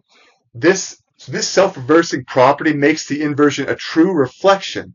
It's like a mirror that flips the plane and then flips it back, okay? It's really just a fundamental feature of this symmetry. There's something really neat about it, that it's its own, like, undo. It's its own, it undoes itself, okay? And once you apply it again, you come back to the other side, you're back home again. It's clean, simple, efficient, elegant. And it really confirms that this duality really is a genuine symmetry, not just a one-way trip. The self-consistency reinforces the idea, too, that this complex planes structure, it's balanced and reversible under this inversion. Iota R, okay? So yeah, so in the paper, we prove these 4 properties. Like I said, I may do a separate video just on the proof going over that. But yeah, check out the paper for those. And yeah, Escher triquarter reflective duality in action here, huh? Let's see where it takes us.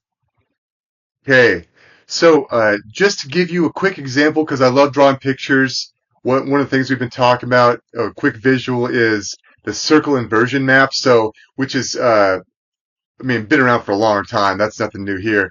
It's just that's the key there of our integration with the triquarter framework in terms of the reflective duality. So I just want to show you here kind of how this works. So here, pretend like we don't have that yet.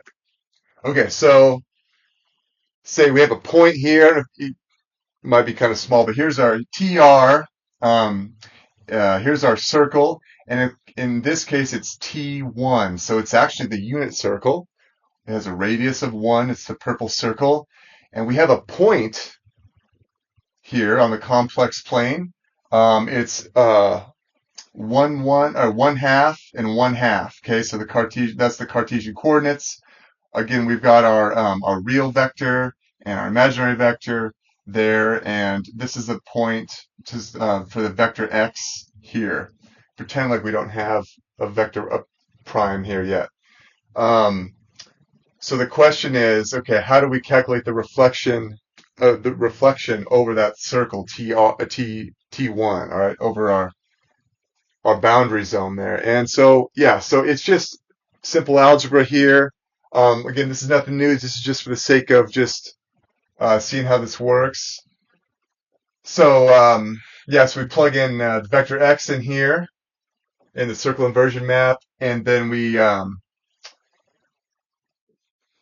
is equal to 1, so it is the unit circle, and that simplifies it nicely. Plug in 1 and just simplify, break it down, we get 2x, and then really what we end up with is the complex number 1 plus I, which is really just like 1 plus 1 times I, which is just 1 1 Cartesian, right? That's all that is. So then 1 1 Cartesian point, that's our point. Let's call it x prime, vector x prime. And then 1 1 is our point there. And okay, so then yeah, what's our if we just want to just double check for sanity check, we can check it out. We can check out the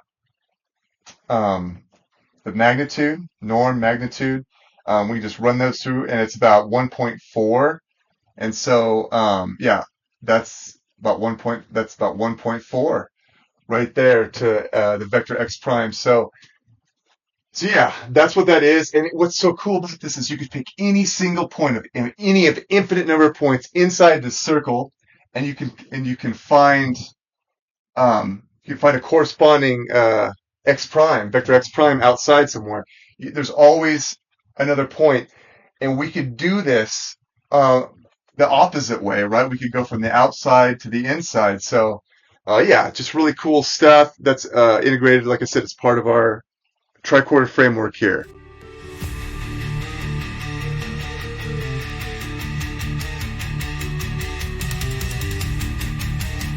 All right, so you guys ready to actually apply this stuff? We've been talking about all this, math, blah, blah, blah. But, what does it actually apply to, right? How can we actually use this thing in the real world, okay? The tricorder framework, okay? Well, here we're given a case study, and it's focused on quadrant-based transformations of the complex plane, okay? Big X. And we're going to emphasize the theoretical and computational advantages of the tricorder framework over traditional methods. This investigation leverages the generalized, complex Cartesian polar coordinate system we talked about, right? Unified coordinates, and our structured orientation phase pair assignments, okay? That's the focus of this first particular case study, okay? We're really going to focus on showcasing their utility in handling directional transformations with geometric elegance, computational efficiency, and consistency, okay? So let's get to it. So, problem statement. Okay, consider a vector x, right? Remember, it's a linear combination of the real vector and the imaginary vector, just simply added together. And those are an element of big X. And we're going to define a transformation called tau. And that just goes from big X to big X, okay? And that is based on the quadrant or axis position of, you guessed it, our quadrants or axes, right? So what this is we're going to take tau and we're going to define it. It's a piecewise defined mappings, okay? So it's got, if you remember, like from your, high school algebra class, you probably saw this in like trying to remember. I'm sure algebra 2 or some of those classes, trig, calc. Yeah, you got a piecewise defined mapping where based on, it depends like which quadrant it is in. If it's in quadrant like 1, you do something. If it's in quadrant 2, you do something else. Maybe 3, you do something else, etc. Right? Or axis, the east axis, you do something. Okay, that's all it is you're defining each of the pieces. So when you plug in x to that map, that function, right? Depending on where x is, it chooses which one to apply, which piece to apply, and boom, it just applies it, right? So it's like a little machine. Think of it as has different components that are activated, depending on where the input lies. Okay, so yeah, so here we go. So piecewise, I might as well mention too. Piecewise defined mappings are common and they're all over the place. Okay. They're common in complex analysis, geometric, transformations, signal processing, a lot, big time, spatial partitioning, things like quad trees and data structures that are based on, sort of spatial logic and data structures, robotics, fluid dynamics, computer vision, machine learning, and so on, right? It goes on and on and on, okay? That where they'll have a function similar to tau or, map, similar to tau that is just defined in pieces like that, okay? That's all this is. And so let's just go through it. So so quadrant 1, okay? So remember our notation. We're just doing a simple sign check here. Quadrant 1 is if the real value is positive and the imaginary is positive, we're in quadrant 1. I actually don't have it listed here, but there's a quadrant 1, remember 2, 3, and 4. Quadrant 1, and if the point, the vector x is in quadrant 1, then we're going to double it. Okay, so then we feed vector x in here, we're going to double it, and we'll just multiply it by 2, and boom, spit back the result. Okay, and then we have what we have. So there's actually a picture right here of that. So for example, we take in the point, vector x is 2, 3. Okay, there's the Cartesian representation. And we feed that into tau. And yep, it's in quadrant 1. And so boom, it doubles it. Okay, and then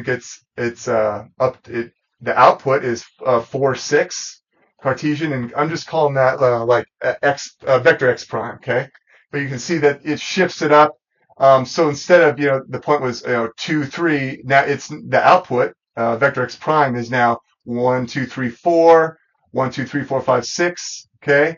And, it's the same slope or whatever. It's just a transformation, right? Linear transformation like that. So that's all that is.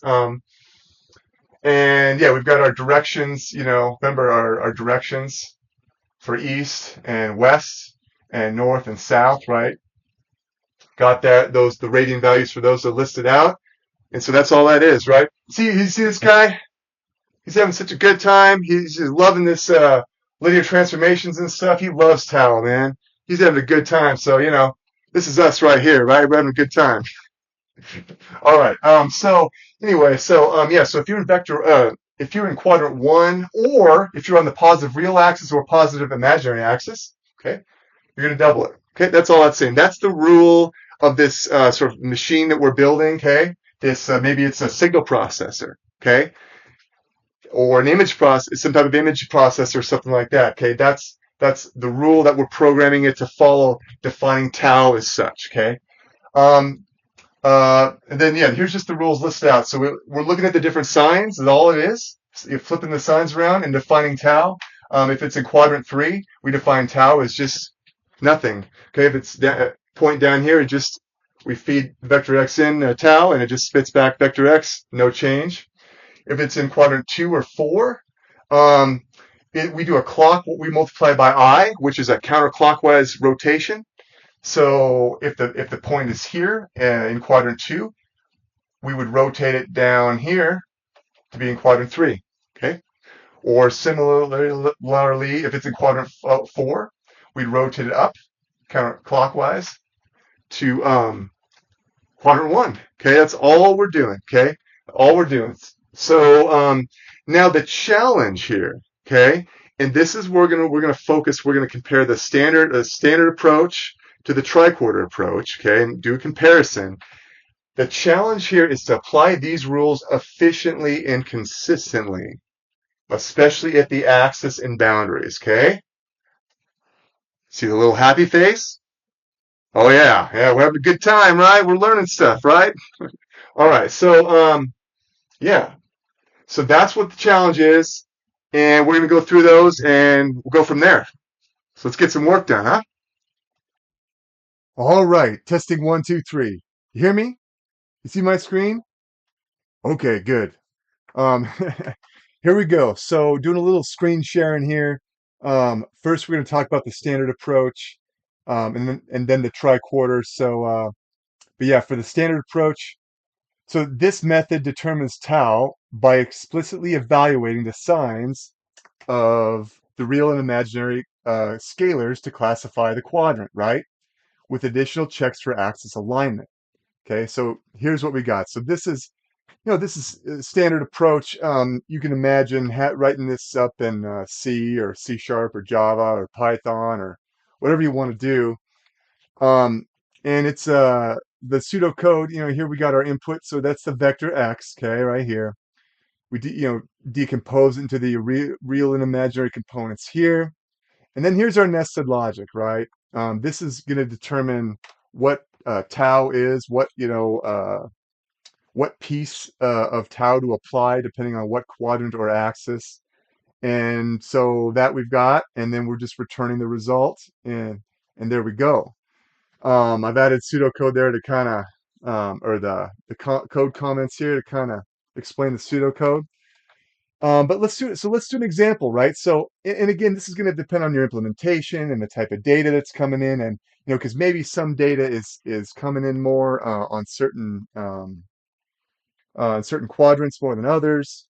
And maybe you have data that lands on the axes quite a bit, or maybe not at all, hardly. So it just depends what you're going to tune these things for and stuff. But all right, so let's pick an example, walk through it. Let's pick a worst case example, right? Let's figure out how bad this thing could possibly perform. Okay. So, so let's suppose we have the point -4, 0. All right. So the vector x Cartesian representation is -4, 0. So we've got -4 here and 0 here. And so let's evaluate this and see where we land. So, is this true? Okay. Is this true? No, that is false. So that was one check.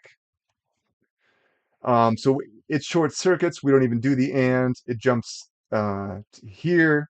And is this true? Yes, this is true. The real scalar, yep, it's negative. So we go on here. So that was two checks. We're gonna try our third check here, and it's an and. And the imaginary is 0, so nope, that's false, but that still counts as a check. So that was three checks right there. We'll go down here. Is this true? Nope, that's false. But instead of jumping ahead, we've got an or here, so we're gonna try the other one and see if that will work. So that was four checks, comparison conditional checks. Now we'll go on to number 5 here, and yep, that's 0. Okay, so that was 5 checks, right? Now we go down here, and is this true? Nope, that's false. But again, we have an or, so we got to go here. So that was 6 checks, and here we'll do our 7th check. And if that's false, then boom, we know that it's got to be in this else on the negative axis. And we don't have to do any more checks, thankfully, right? So 7, that was the worst case. So if you're tuning this thing and you're having a lot of data that's going to be on the negative axis, probably want to change your logic around a little bit for this. But yeah, hey, we got 7 checks going on to figure out our tau and our result, and it's just returning x. Didn't even change anything. So but yeah, that's a worst case scenario. Okay, now best case scenario. Let's think about the point. Well, like we drew on the whiteboard earlier. The point 2,3. Okay. Point 2,3 comes in the vector x, the Cartesian value. And is this true? Yep, that's true. So that was one check. Is this true? Yep, that was 2 checks. Okay. So boom, there we go. We double it. So that was a quick one, right? This thing is really tuned for quadrant 1.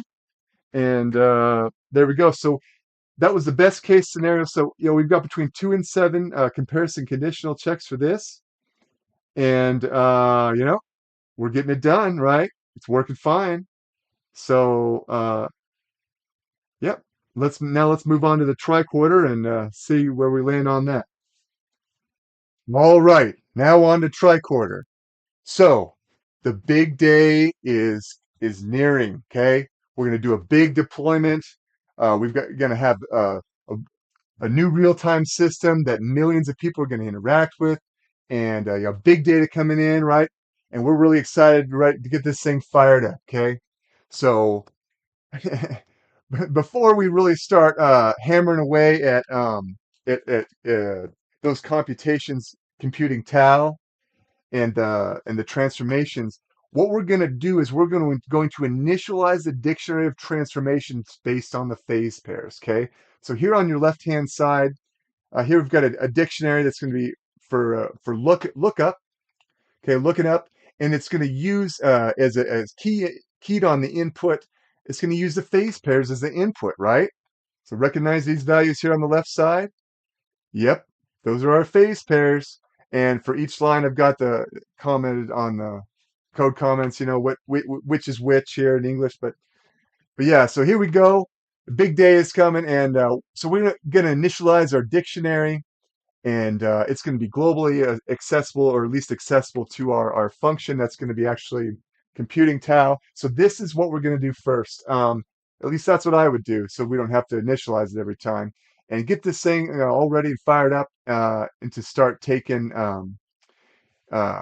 input there. So we've got our lambda, anonymous function set up and ready to go. Okay. All right. Here's our triquarter. Okay. Here's our pseudocode for that. Same kind of deal, right? We start off, got our input vector x coming in to the function. We decompose the vector into the real and imaginary components, right? And then here we've got a little different logic here, right? I don't see any nested logic here. Do you? Nope.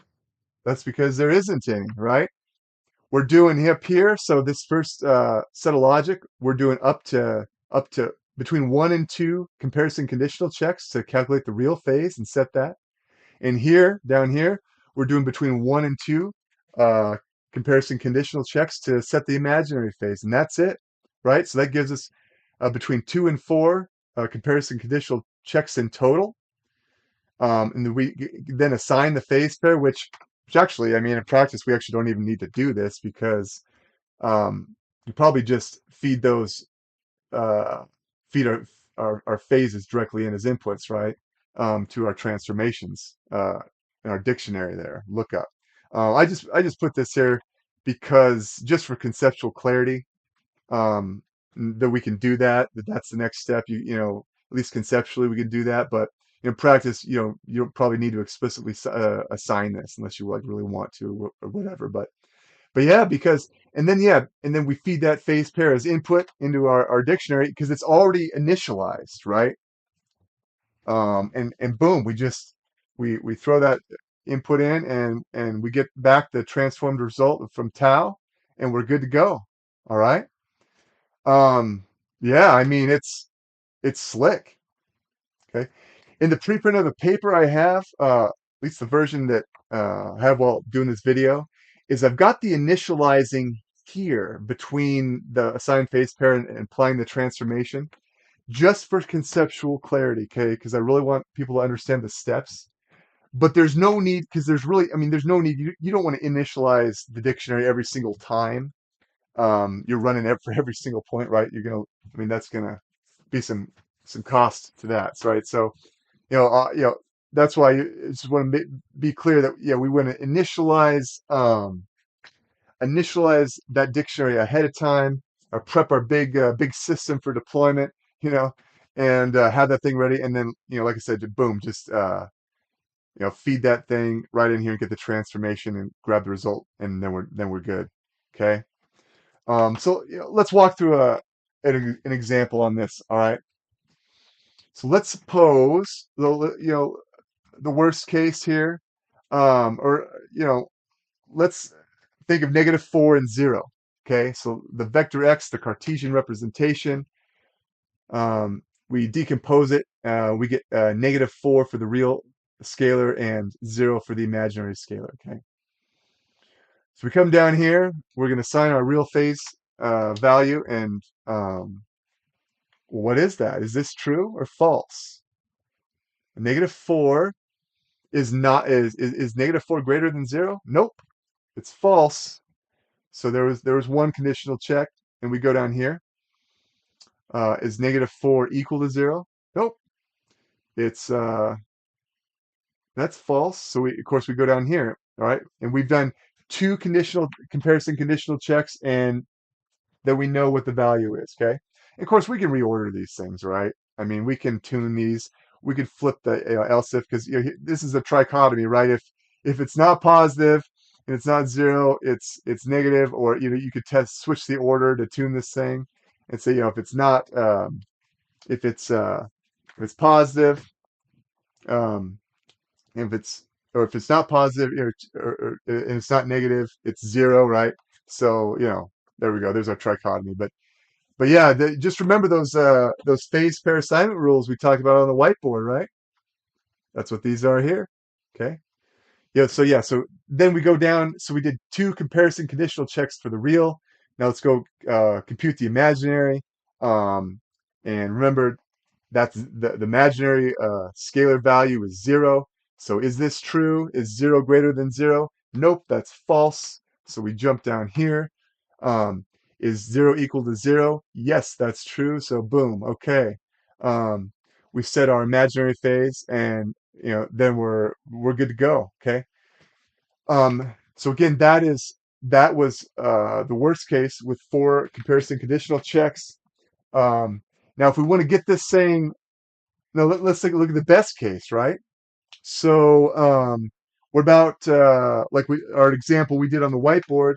Values, the Cartesian values 2, 3, right? So what do we get? Well, is 2 greater than 0? Yes, that's true. So boom, there's a real phase. Good. Okay, then we go down here. Is 3 greater than 0? Yes, that's true. So boom, there's our imaginary phase. Okay. All right. So there we go. That was only two comparison conditional checks.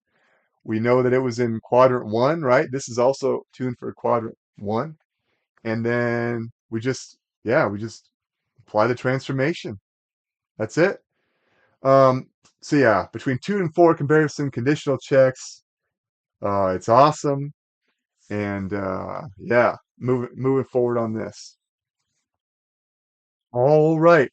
So now on the screen here we've got section 7.4 with the examples from the case study.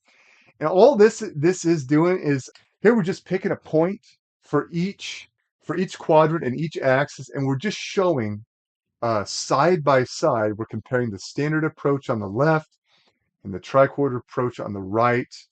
So I've got all these listed out. This is in the paper that you can pull up and review yourself, but you can go through these. So yeah, so like on the left here, yeah, it just shows, it picks a point on the positive real axis. Here it's 5, 0, and it just goes through the checks and then shows the result. And then here we list the total number of checks here. So that was 6 for the positive real axis. And the triquarter approach only had 3 total checks, okay? And these are, again, to be clear, that we're counting the comparison conditional checks, okay? That's what we're basing this performance metric on, between these two approaches, right? So we've got 6 and 2, okay, for the positive real axis. All right, down to quadrant 1, what do we get? Standard approach, 2 checks, triquarter approach, 2 checks. All right. For the positive imaginary axis, what do we got here? Standard approach has 4 checks. Triquarter approach only has 3. Okay, so far triquarter has won every time. Let's see if standard approach can win. It's a big race here, man. It's getting crazy, all right? Put your money down and let's get to the race.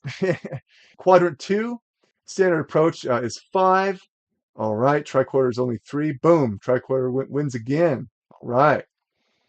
Negative real axis, standard approach 7. Triquarter approach 4. Okay, we did this example. Quadrant 3, near boundary, standard approach 3.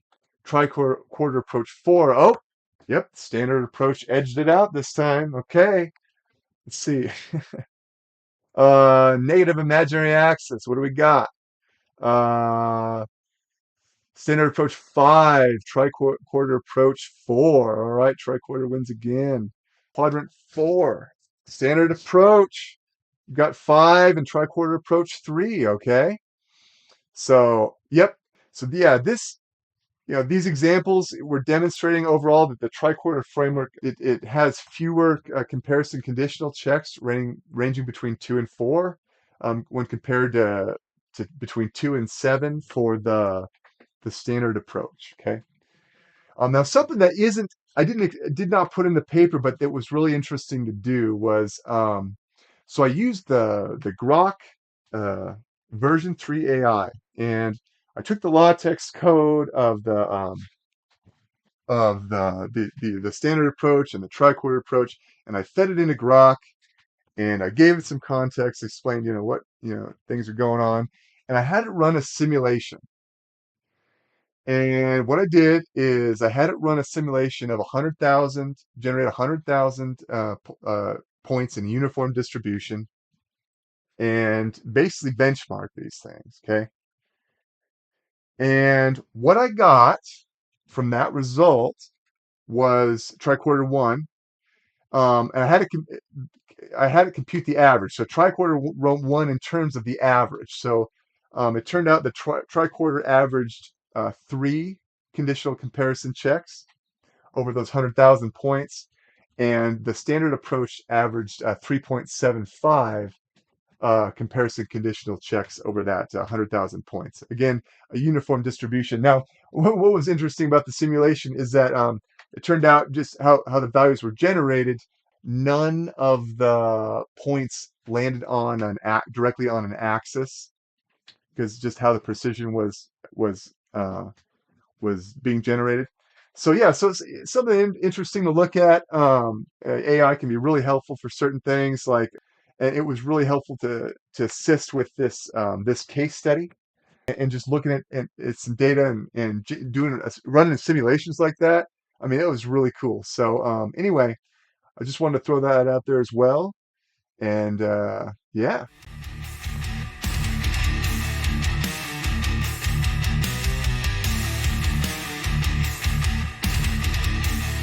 Okay, so advantages of the tricorder framework.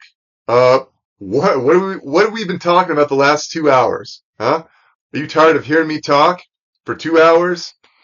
I know I'm tired of hearing me talk, so I'll tell you that. So anyway, so getting toward wrapping up here, advantages of the tricorder framework. So yeah, we talked about the unified coordinate system, how it integrates complex Cartesian and polar representations into a single framework. Okay, the significance of this, it simplifies analysis across these coordinate systems, enabling seamless transitions, right, between like mathematical modeling and computational modeling and any type of applications that we can think of that could use a complex plane, okay? Provides a versatile tool for doing this. We've also got geometric elegance in the sense of this. So, every vector x, it can be decomposed into its two orthogonal components, right? The real vector and the imaginary vector. And they really take advantage of the complex plane's natural symmetry. Okay. And here the significance is really, it's really simplifying that. At least that's our goal, is to simplify our geometric intuition, right? We want to make these things, as easy to understand, as intuitive to understand as we can, right? Because, you hear like complex numbers, it might sound like really scary, right? Like, oh, they're complex numbers. Um, but we're just trying to, but they're not, man. It's just like, we're just having fun with this. They're depends how you look at them. They can be very straightforward, like what we're talking about here, and very applicable, right?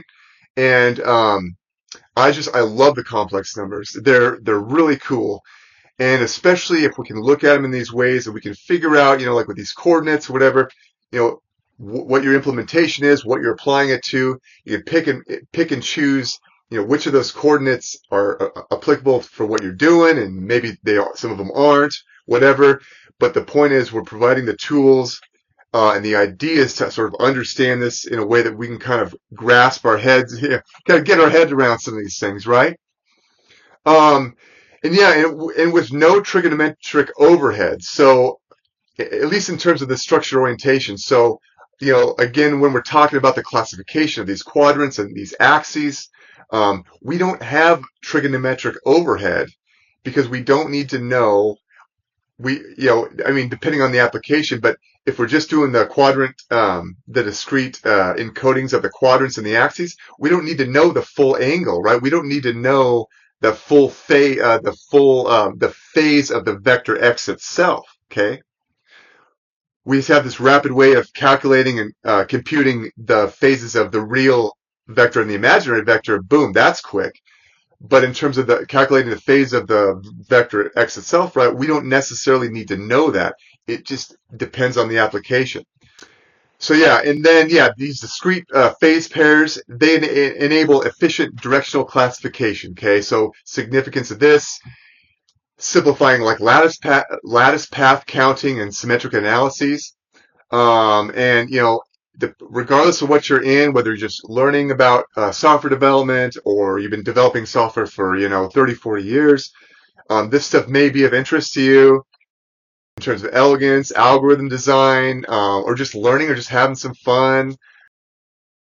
And yeah, it's neat. And then we get into computational efficiency, like we mentioned, with the structured orientation phase pairs, because we've reduced those comparison conditional checks the maximum from 7 to 4. Okay, and I also mentioned in the Grok AI analysis of the uniform distribution we did of 100,000 points, complex points, that that we get the efficiency uh, of the tricorder framework. It averaged 3 checks, and the standard approach averaged 3.75 checks. So in terms of that metric, okay, we're looking at a 20% baseline improvement of efficiency, okay, for those specific types of applications with the quadrant-based classification types of problems, okay. And again, offering a combinatorial classification of these directions in the complex plane, really trying to bridge algebraic and geometric perspectives, okay. Just make these things as simple as possible, and going from there. And then, of course, our topological duality, which, like I mentioned, the name of that might change, but yeah, establishing idea of taking our circle as a separator, TR, and it's a separator between the inner and the outer zones, and it establishes consistent directional separation. So we have this idea again of the inner direction and the outer direction with respect to the circle TR. Very cool. Again, that is all integrated with our idea of structure orientation with the phase pairs, right? This consistent directional separation around the circle TR enhances the topological analysis because it formalizes TR's role as an active boundary, okay, more of a sort of a smart boundary instead of more of a sort of just a passive boundary. And it's really cool because it gives a new perspective on the complex planes topology and different applications. You can maybe have an algebraic topology and dynamical systems, things like that. And then, of course, that is integrated right into what we're doing with reflective duality, where we're using this as circle inversion to swap all the points of the inner zone and the outer zone while preserving the phase pairs. Super cool, too, because, yeah, it provides a symmetry preserving transformation that's inspired by M.C. Escher's art. So, there's even artistic aspects here, right? And this appeals to, if you're whether doing pure math or engineering or anything in between, or just, like I said, a simple interest in just learning about some of this stuff. And we're really focused on elegance here and just learning and just doing it, man. Just going for it and seeing where we land with some of these ideas.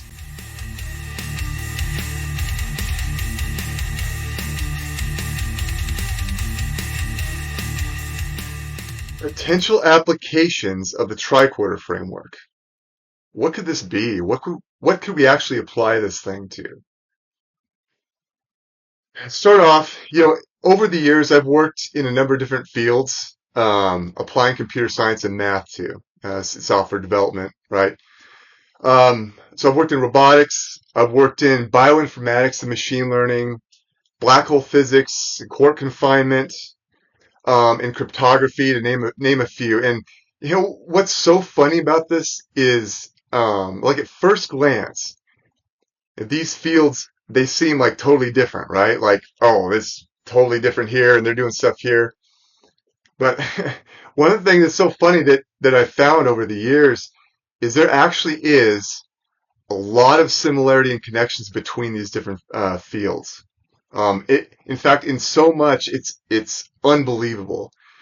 Not only in terms of like just conceptual learning, and there's a lot of similarities in terms of how things sort of look or can be diagrammed out or visualized or sort of understood or analyzed, but the applications, like cross-disciplinary applications between these different fields, is just unbelievable.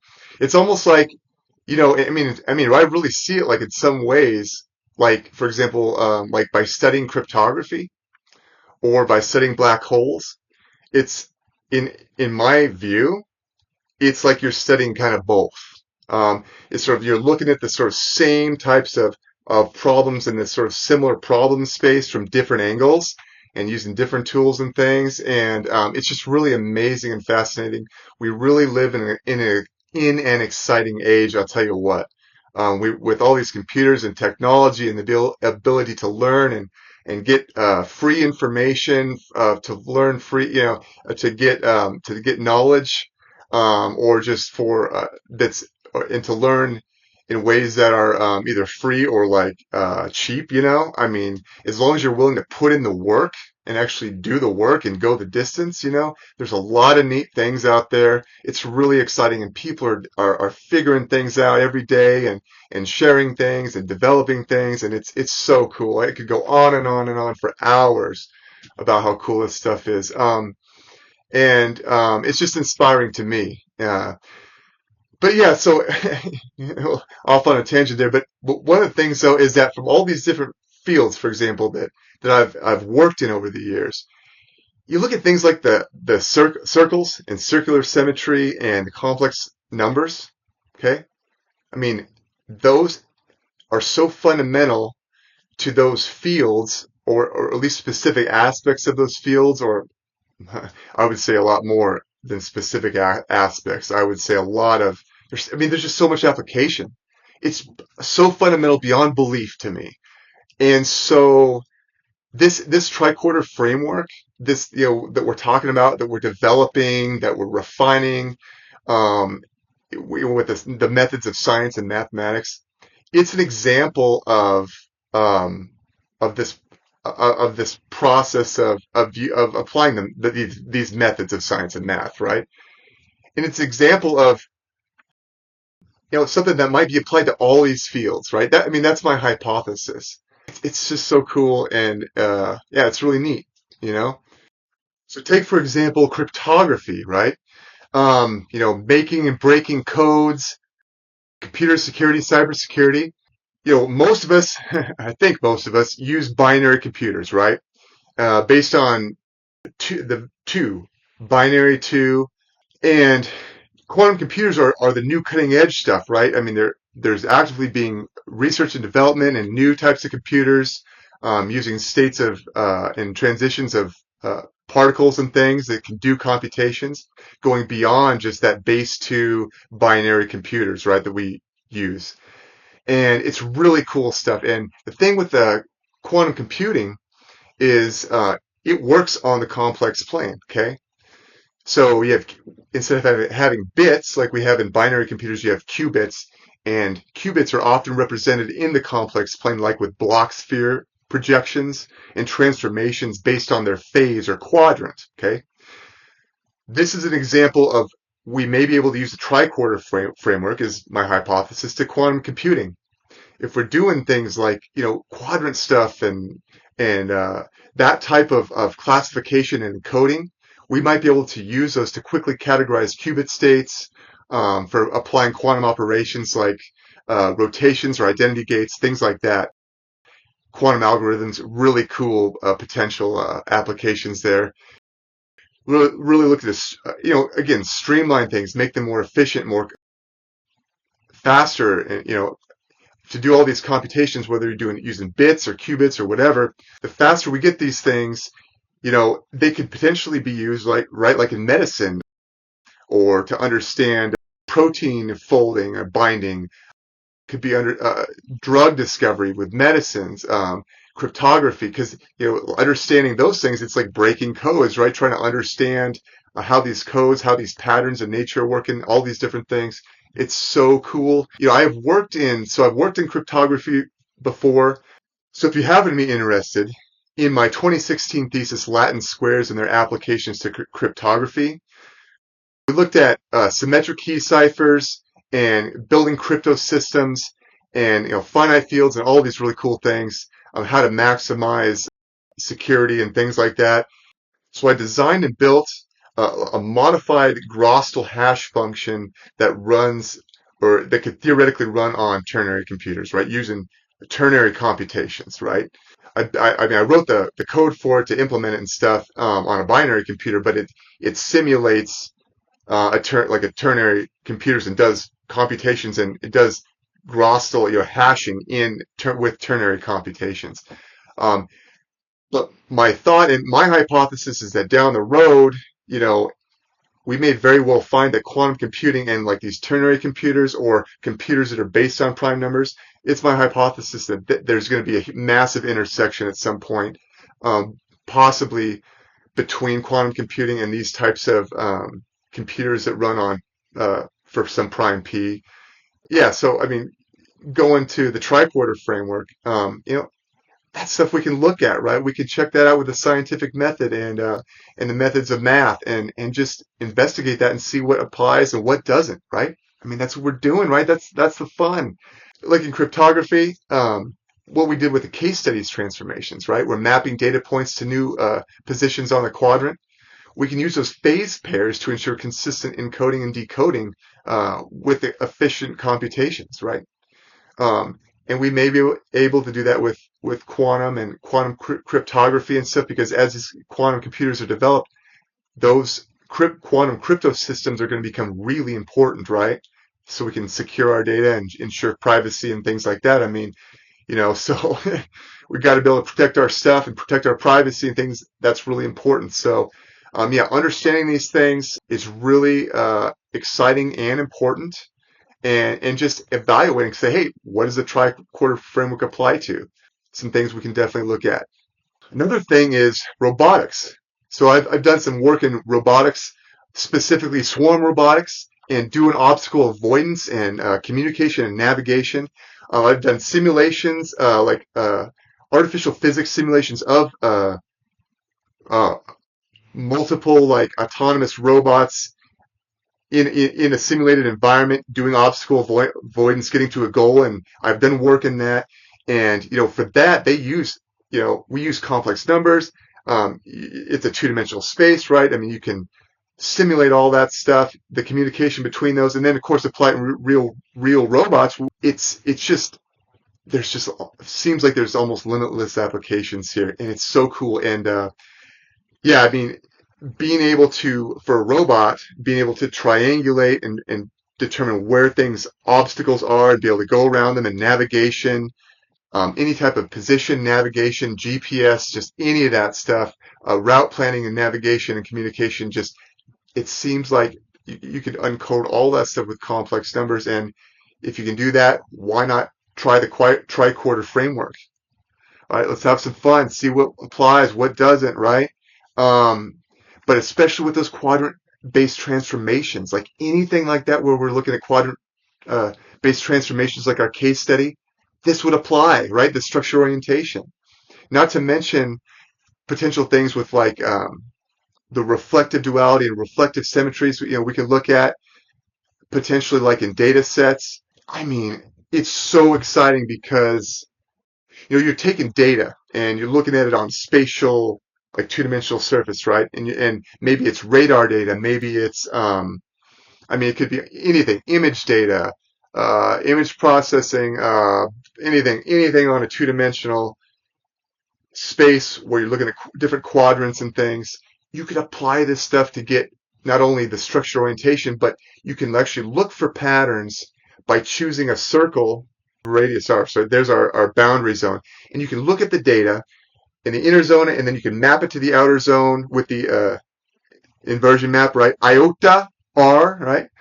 We can look at the data in different ways and look for patterns, look for mirroring of the data, look for peaks in potential wave patterns and things like that, whether it's radar data or image data or whatever, making machine learning algorithms more robust, because a lot of that stuff would be like filtering out noise, right, and signals, okay? Filter out the noise, sending and receiving signals, verifying that this full signal is there, not get corrupted, like error correction, all that type of stuff, right? We may be able to, I would suggest, my hypothesis is that this would apply to all that kind of stuff, the tricorder framework. Like specifically, not only the structured orientation, but like the reflective symmetry, where again, you pick a circle and you look at the data, you do some transformations, and you can like look at it, the inverted form in the inner zone, and look at the form of it in the outer zone after you've applied the inversion, and just do some checks, right? Develop algorithms to check the robustness of the data, verify that things were not corrupt, remove any noise or anything like that from like environmental or any type of interference, and really focus on the robustness and integrity. I mean, just at least those are things that I would suggest to look into, okay? I mean, just so cool. And you can experiment with different sizes of circles, given some data set, right? Maybe you got stagnant data, maybe you got data coming in, real-time data. whatever the case may be, you might be able to use, I would look at different size circles, right? Develop methods where you have different size circles, look at the data different ways, and look for patterns like in wave peaks to get wave patterns and things like that. I mean, just lots of things to potentially look into, lots of exciting things, and just with lots of applications. I mean, get some work. Let's get some work done. Let's make these systems fast, right? Let's take full computational advantage. Because who knows? I mean, if you're working on like an image processing, right? Think of the applications with that, right? Medical imaging, okay?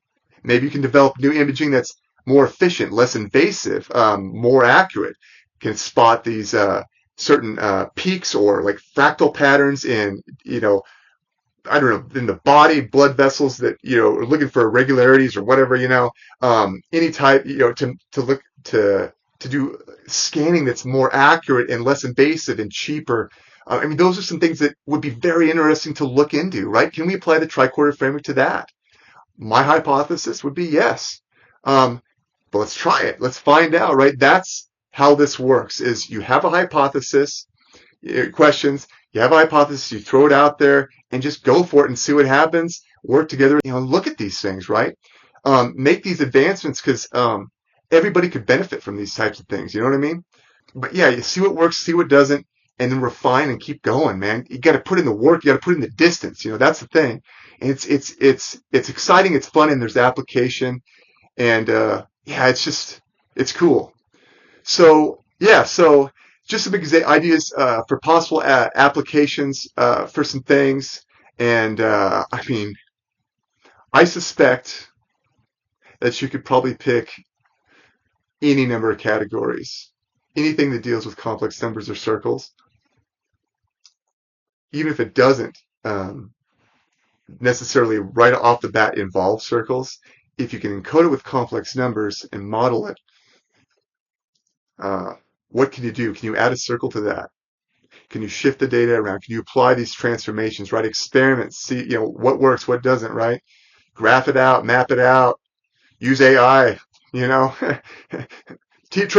this to train the AI even more to help us out, right? Or, whatever, right? We're doing it, man. Got to get the work done. So that's the thing. It's got to get the work done. It takes hard work, but also we got to work smart, and we can, just have some fun. So I'm kind of ranting now, so it's probably time to close down the video. Thank you so much for watching this video. If you've stuck with it and actually watched this video like over 2 hours, listen to me rant and talk about all this silly math stuff, blah, blah, blah, I appreciate your time. And yeah, I'm well open to comments and questions and, whatever. Remember, this is a hobby of mine. So I'm a full-time software developer. This is, that I've got 100 other things going on, right? This is just one of many other things going on. I'm not being paid for this video. This is not like some commercial video where I'm like, the intent is not to make money. The intent is to, pursuit of knowledge, right? First principles. We're learning and getting stuff done, man. Like, so this is a hobby. It's not, right. So, yeah. Just going with it. So we'll see where we land in the future, and a lot of exciting things to look for as we move forward.